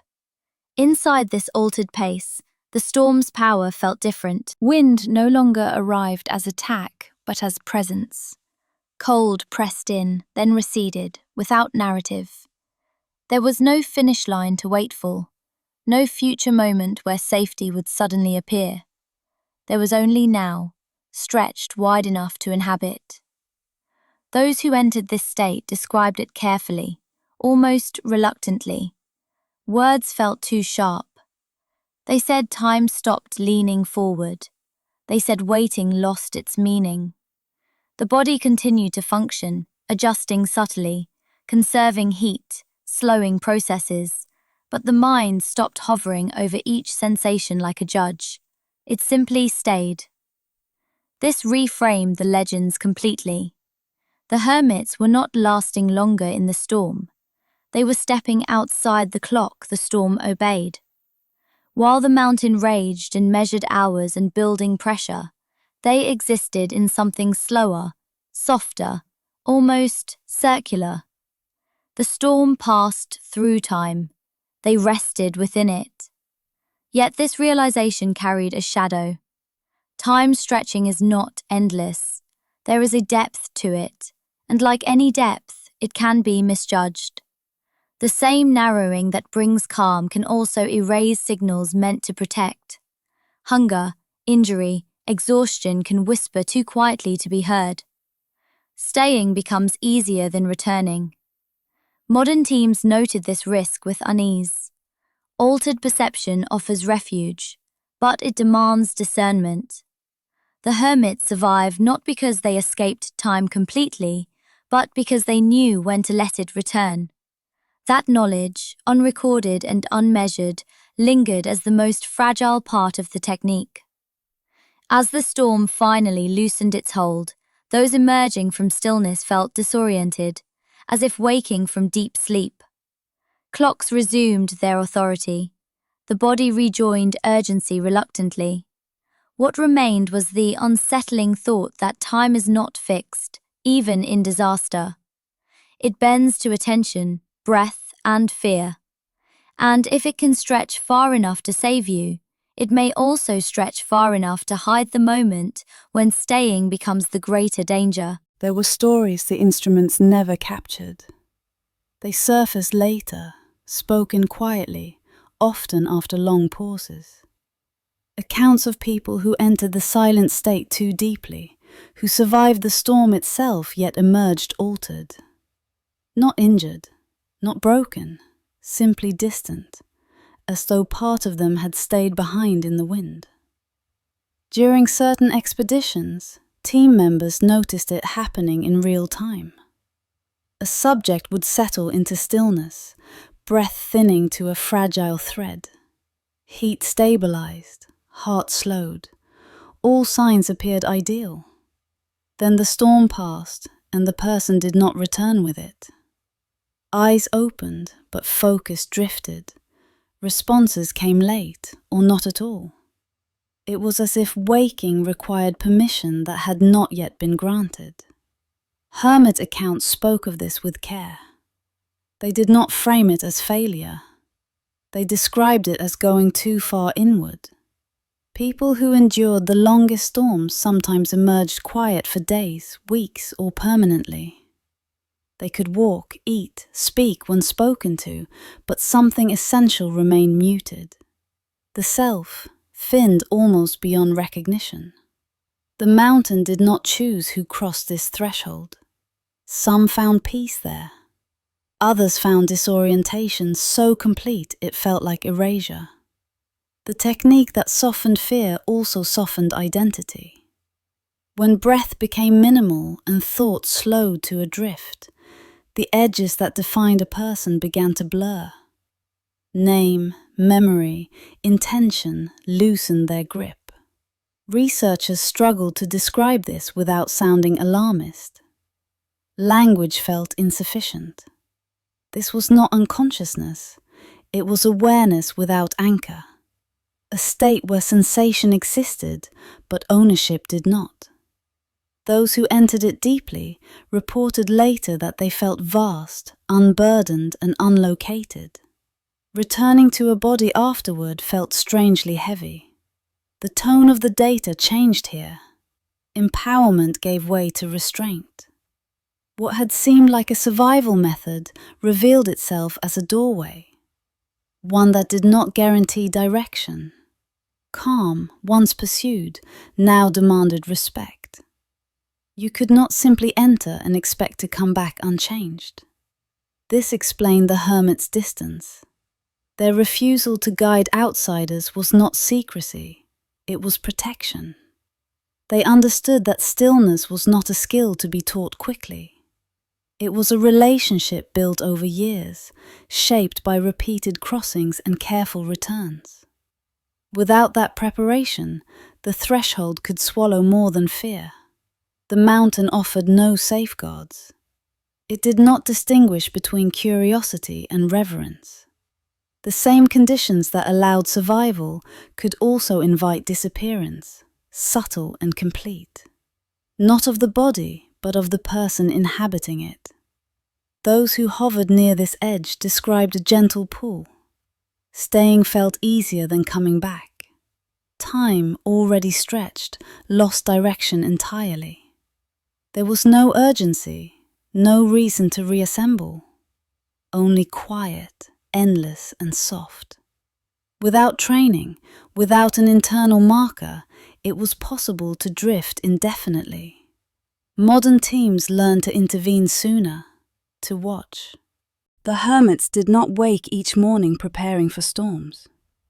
They woke to quiet routines that looked ordinary until you stayed long enough to notice their purpose. Movement was slow, never rushed, as if the body was always being reminded that speed was optional. They walked without hurry, worked without urgency, and spoke only when words truly added weight. Silence was not imposed, it was chosen, returned to, trusted. Breath followed this rhythm naturally, lengthening over years without instruction or strain. By the time storms arrived, nothing new was being asked of them. This was the missing piece modern teams struggled to see. The technique was never practiced in isolation, never rehearsed as a response to danger. It emerged slowly as a side effect of a life arranged around calm. Long hours of still observation trained attention to rest without effort. Minimal speech reduced the constant urge to explain, justify, or react. Simple routines anchored identity firmly enough that it could later be loosened without fear. The hermits were not training to survive storms. They were training to never panic. When the storm finally arrived, their bodies recognized it as an extension of a familiar rhythm. Stillness did not feel like a switch to flip, but a place already known. This is why attempts to borrow the technique failed so often. Removed from the life that shaped it, the practice became hollow, even dangerous. Calm, without foundation, collapses under pressure. The hermits understood something the modern world rarely rewards. Patience accumulates. You cannot compress years of restraint into a moment of crisis. What looks passive from the outside is active preparation spread thin across time. By living slowly, they built capacity invisibly. By refusing constant stimulation, they preserved sensitivity. By honoring silence daily, they made it trustworthy during terror. The storm only revealed what their daily lives had already built. This realization reframed everything the researchers thought they were studying. They were not observing an emergency response, but the expression of long cultivation. Survival here was not dramatic. It was quiet, gradual, and earned long before it was needed. As the team prepared to return home, this understanding unsettled them. Modern life encourages speed, noise, and constant reaction. It promises control while quietly eroding the very calm it depends on. Trying to extract the hermit's practice without their way of living proved incomplete at best. At worst, it invited harm by mistaking technique for transformation. The mountain had already delivered this lesson, patiently and without apology. Calm cannot be forced, borrowed, or rushed. It grows slowly in how a life is arranged, breath by breath, day by day. When storms come, they simply expose what is already there. And when the modern world tried to isolate the calm from the life that created it, the consequences followed. What remained was a warning: quiet. B. In cities far from the mountain, the idea began to travel faster than the wind ever had.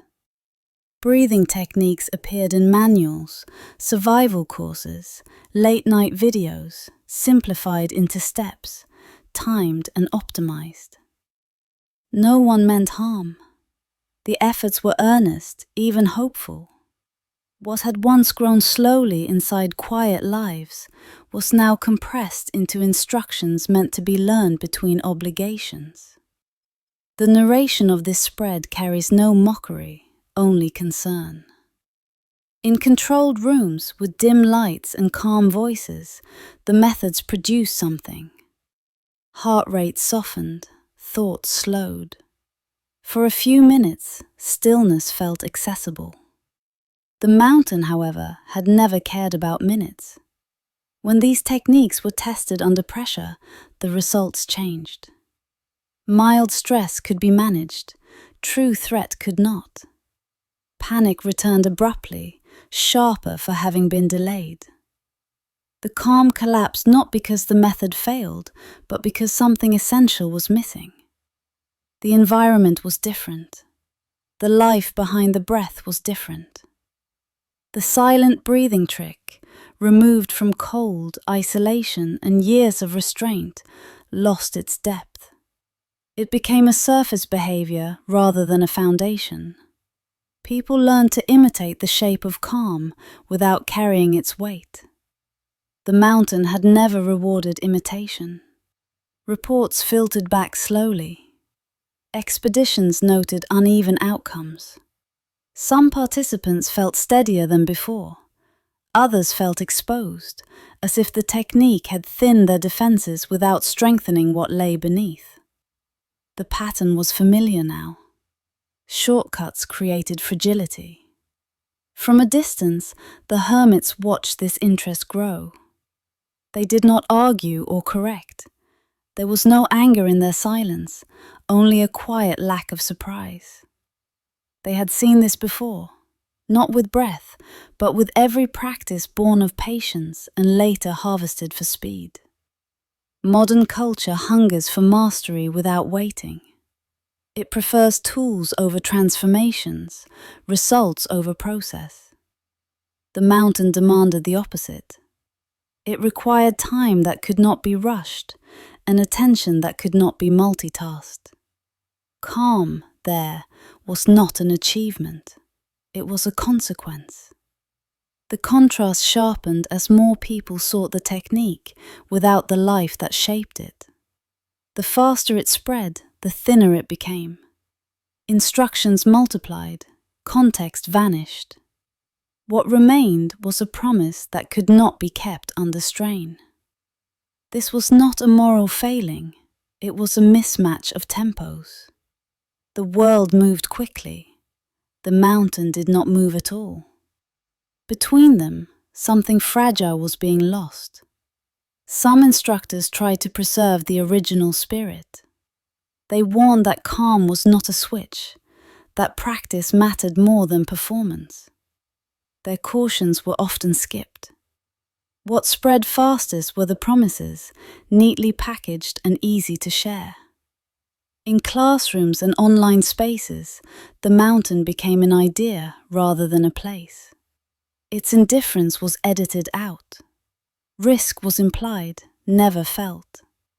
Without cold biting skin or wind eras, the change did not arrive as noise. It came as inconsistency. Calm pockets that once appeared with quiet regularity began arriving late, or not at all. Wind no longer folded the same way around familiar stone. Storms still came, but their internal rhythms felt unsettled, as if something subtle had been disturbed and never fully reset. More climbers arrived each season, camps spread wider. Drones hovered briefly, then returned again and again. Sensors blinked through the night. Footsteps crossed ridges once left untouched for years at a time. None of it seemed dramatic on its own. Each presence was temporary, justified, careful. But together they accumulated. The silence of the mountain was not broken acoustically. Wind still roared, snow still fell. What fractured was behavior. The mountain's responses grew less predictable. The brief stillness the hermits had learned to read began to slip out of phase, appearing where it had not before, vanishing where it once lingered. Timing, once reliable, softened into uncertainty. The hermits noticed first. They always did. Not through instruments, but through absence. Storms felt less cooperative, less willing to fold. Waiting no longer felt reciprocal. Breath still slowed, but the alignment did not deepen. Calm arrived thinner, less anchored. It was not refusal, it was indifference. Whether coincidence or perception did not matter to them. The meaning was clear.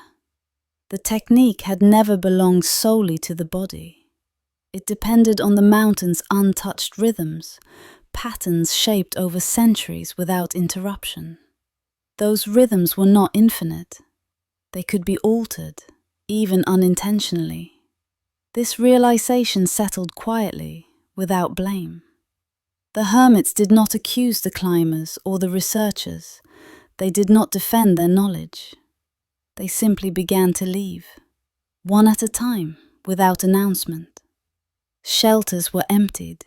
Paths grew quiet again. No protest marked their departure, only absence. The mountain did not react dramatically. There was no collapse, no warning sign. But something had shifted permanently. Knowledge tied to place had begun to decay as the place itself changed. What once worked reliably now required luck. The edge the mountain offered eroded slowly, like stone worn by unfamiliar footsteps. Researchers debated explanations. Human disturbance, measurement bias, random variation. All were plausible. None addressed what the hermits understood intuitively. Stillness is relational. It requires mutual restraint. When attention becomes extractive rather than attentive, the relationship changes. The hook many expected never arrived. The mountain did not reject anyone. It did not punish curiosity. The silence simply stopped answering. Calm could still be found, sometimes, briefly. But it no longer carried the same depth. Alignment felt borrowed again, not given. Those who arrived late sensed this absence without knowing its source. Techniques felt weaker here than in stories. Results. The final winter did not announce itself. It arrived quietly, like all the others, but fewer people noticed. Footprints were scarce. Shelters stood unused longer. Storms rolled through familiar valleys, yet only one or two figures were seen moving where many once waited together in patient, thinning silence at last. Those who watched from afar sensed the change without understanding it. Days passed between sightings. Weeks stretched. The mountain felt occupied by absence rather than presence. When storms came, they were endured by solitary shapes, small against the white, never gathering, never lingering through the long winter months alone there. The hermits did not speak of this winter as an ending. There were no meetings, no decisions shared aloud. Each departure happened privately. One shelter emptied, then another.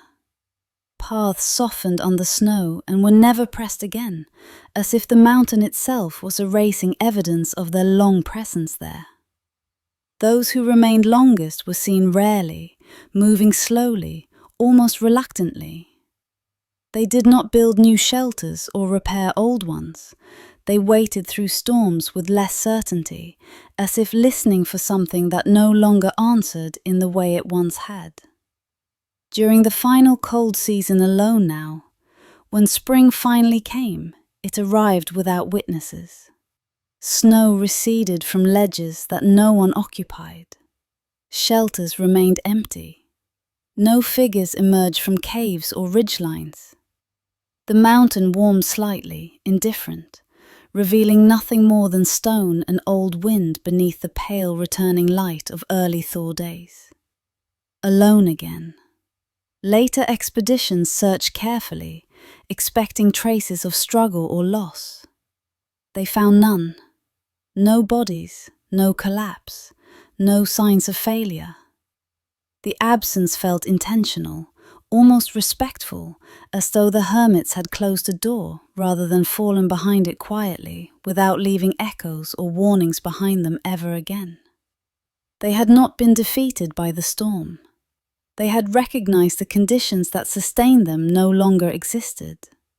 When the silence changed, they changed with it. Survival for them included knowing when staying would become a different kind of danger than leaving. Without resistance or regret there, then quietly. The mountain still stands, unchanged to the eye. Storms still arrive, fierce and unyielding. Climbers still test themselves against it. Yet something subtle has withdrawn. A responsiveness once felt is gone, leaving only weather, stone, and unanswered expectations where patience once found its reply, without effort or demand ever again. There is no tragedy carved into this ending, no final storm to dramatize loss. What remains is quieter and heavier, a sense that something precious depends on conditions we rarely protect, and once altered, cannot simply be restored by effort alone or renewed interest later. On such terms again easily, the danger does not announce itself anymore. It does not roar or blind or force the body to choose between movement and stillness. It hums, soft, constant, almost polite. It follows people indoors, settles into rooms meant for rest, and never fully leaves. Where the mountain once pressed its force all at once, modern life applies it endlessly. There are no whiteouts here, no obvious edges. Instead, there is accumulation. Small urgencies stack without pause. Attention is pulled thin, then thinner. Breath shortens without being noticed. The body remains seated, warm, apparently safe, while something inside stays braced, waiting for impact that never quite arrives. On the mountain, stress was honest. It came loudly, visibly, and demanded a response. Here, it arrives quietly and stays. The hermits lived in an extreme environment, but not an ambiguous one. When the storm came, there was no question about its presence. Survival meant meeting it directly or stepping aside. In modern life, pressure is diffuse. It does not demand a single decision. It asks for constant availability. The nervous system never receives a clear signal to stand down. Over time, the body adapts the only way it knows how. Breath becomes shallow. Muscles hold tension without release. The mind learns to scan continuously, even during moments meant for rest. This state feels normal because it is shared. Everyone hums together. Only when silence appears briefly does the strain become noticeable. This is where the mountain's lesson shifts its weight. The silent breathing was never only about cold or altitude. It was a response to sustained overload, a way to prevent fear from hijacking the system when escape was impossible. The hermits faced storms that could not be outrun. Modern life presents a similar problem, just without snow. Indoors, year-round, the same conditions exist. Continuous pressure, fragmented attention. No clear end. The difference is subtle but profound. On the mountain, the storm eventually passed. In daily life, the The storm is ambient. It blends into background sound. People stop recognizing it as danger because it never peaks. The mountain now fades into memory, but its relevance sharpens. The lesson was never about heroism or endurance. It was about preventing panic from becoming permanent. The hermits did not wait for danger to appear before cultivating calm. They lived in a way that made their nervous systems trustworthy under strain. This reframing changes everything. The silent breathing is no longer an extreme survival tactic. It becomes a counterweight to a world that never settles. Not an escape, but a way of staying present without being consumed. The danger is no longer outside, testing the body occasionally. It is inside, testing it constantly. What makes this realization uncomfortable is its intimacy. There is no mountain to blame, no weather to respect. The pressure is woven into ordinary days. Stillness was never about leaving. That misunderstanding arrives easily, especially when the world feels loud. The hermits did not withdraw to escape life. They reduced friction so they could remain inside it, fully present, without being dragged by every passing demand. Their days were not empty. They were simple. Walking took longer because it was not rushed. Work was done with attention rather than urgency. Before responding, there was a pause, not for strategy but for honesty. Breath softened on its own when nothing inside was pushing it forward. Calm was not added. Resistance was removed. This is the distinction that matters now. Stillness can exist within motion.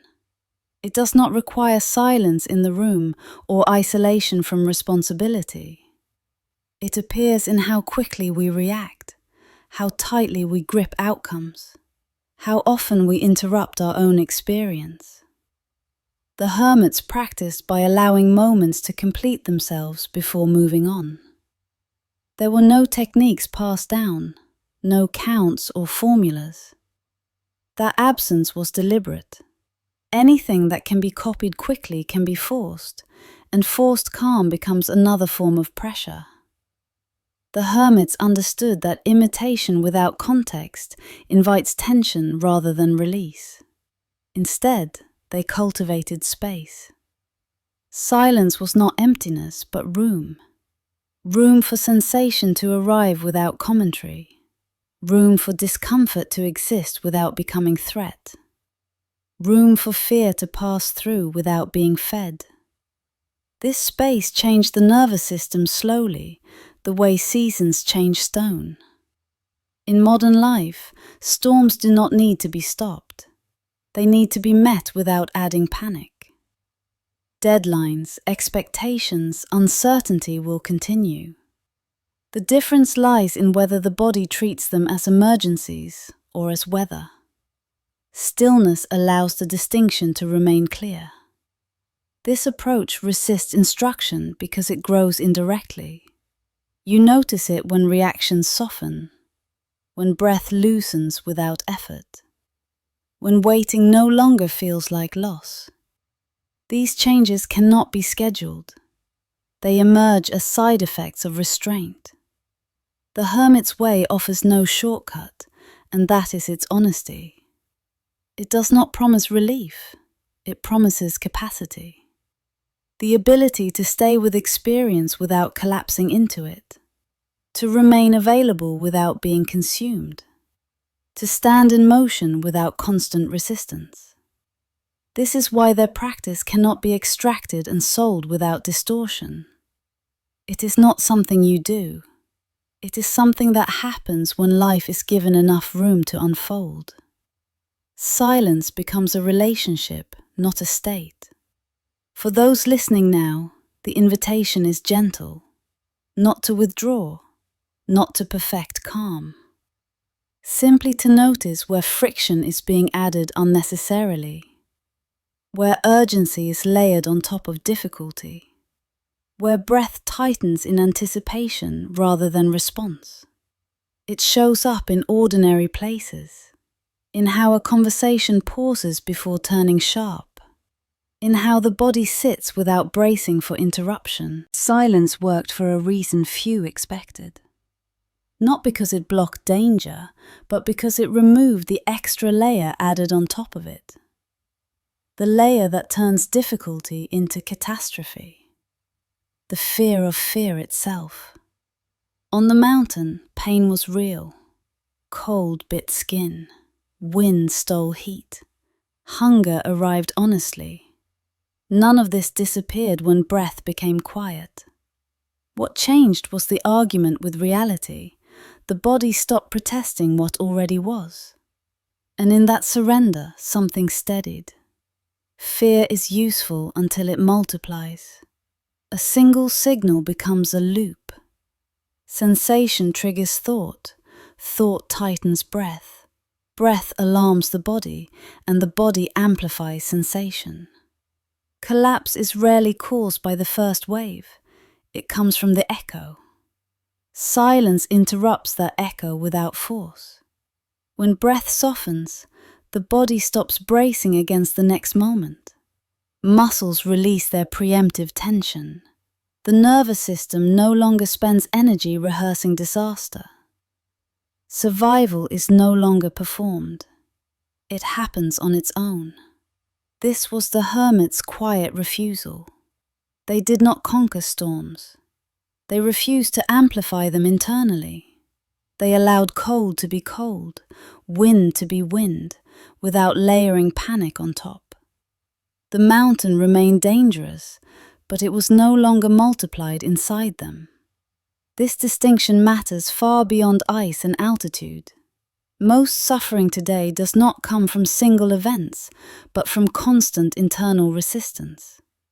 The pressure of anticipating what might go wrong consumes more energy than responding to what actually does.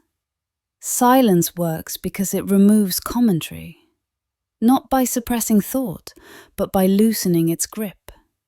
When the mind stops narrating every sensation as threat, the body regains its own intelligence. Breath becomes an ally instead of a command. The hermits trusted this intelligence because they had lived long enough without drowning it out. Their calm was not heroic, it was practical. A way of letting the body do what it evolved to do without interference. The mountain returns here, not as a place, but as a reminder. When conditions are stripped down to essentials, survival reveals itself as simpler than expected. Not easier, but cleaner. Less burdened by unnecessary struggle. In everyday life, the same principle applies quietly. Pain still arrives, loss still hurts, uncertainty remains. Silence does not erase any of this. It prevents the second injury, the one created by resisting what cannot be changed in that moment. This is why silence works when nothing else does. It does not promise relief. It offers alignment. When inner resistance drops, energy once spent fighting reality becomes available for adaptation, recovery, and care. The hermits understood that fear cannot always be removed, but it can be prevented from taking control. Silence was not a shield, it was space. Space wide enough for experience to move through without getting stuck. There is nothing to practice here in the usual sense, nothing to master, only something to notice. Ho! The mountain stands again, unchanged and unoccupied. Snow drifts across familiar ledges. Wind moves through narrow passes without resistance. There are no shelters now, no sensors blinking in the dark, no figures waiting for storms to teach them something new. Nothing here is asking to be discovered. The absence feels complete, almost intentional. Returning physically would reveal nothing more. The mountain has already given what it could. It does not repeat lessons for those who arrive late. Its silence is no longer instructive in the way it once was. It simply exists, vast and indifferent, as it always has. What remains is not the place, but the condition it created. The mountain was never the destination. It was a setting where distraction fell away because it had to. A place where the body could not hide behind habit, noise, or delay. Under that pressure, something simple and honest emerged. The hermits are remembered now not as masters of secret techniques, but as witnesses. They did not invent what they practiced. They noticed it. They lived close enough to necessity that the body's oldest responses were allowed to surface without interference. Stillness was not a skill they carried up the mountain. It was what remained when everything unnecessary was stripped away. This understanding dissolves the need to replicate or prove anything. There is nothing to recreate, no environment to control. The mountain revealed something universal by removing options, not by adding instructions. When searching stopped, clarity appeared. When effort softened, survival organized itself quietly. The mystery resolves without explanation, not because it was solved, but because it was misplaced. The mountain did not contain the answer. It removed the noise that usually hides it. Once seen clearly, the answer no longer needed a location. This is why returning does not require going back. The mountain stays with you as a reference point, not a memory. A reminder of what the body does when it is allowed to meet pressure without panic. Of how little is actually required when resistance falls away. Snow continues to fall there.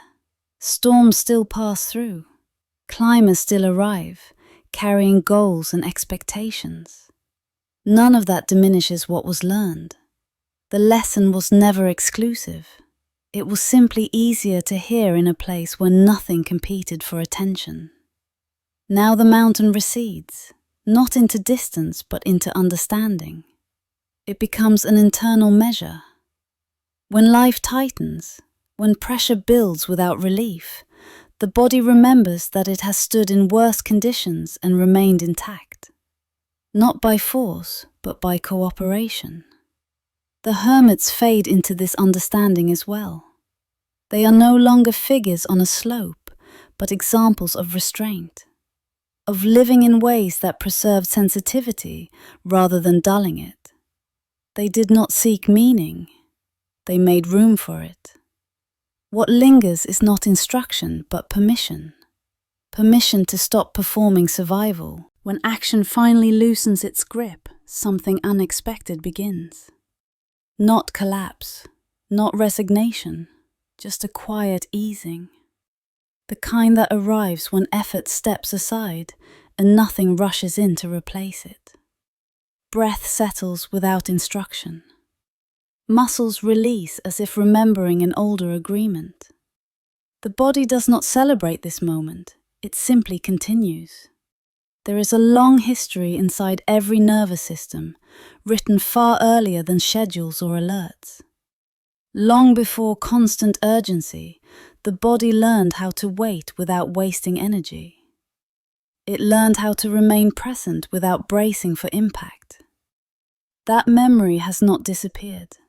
It has only been crowded out. When nothing is forced, something ancient takes over. Not a miracle, not a trance, just a return to default. The breath finds a depth that feels sufficient. The jaw softens. The shoulders drop a fraction.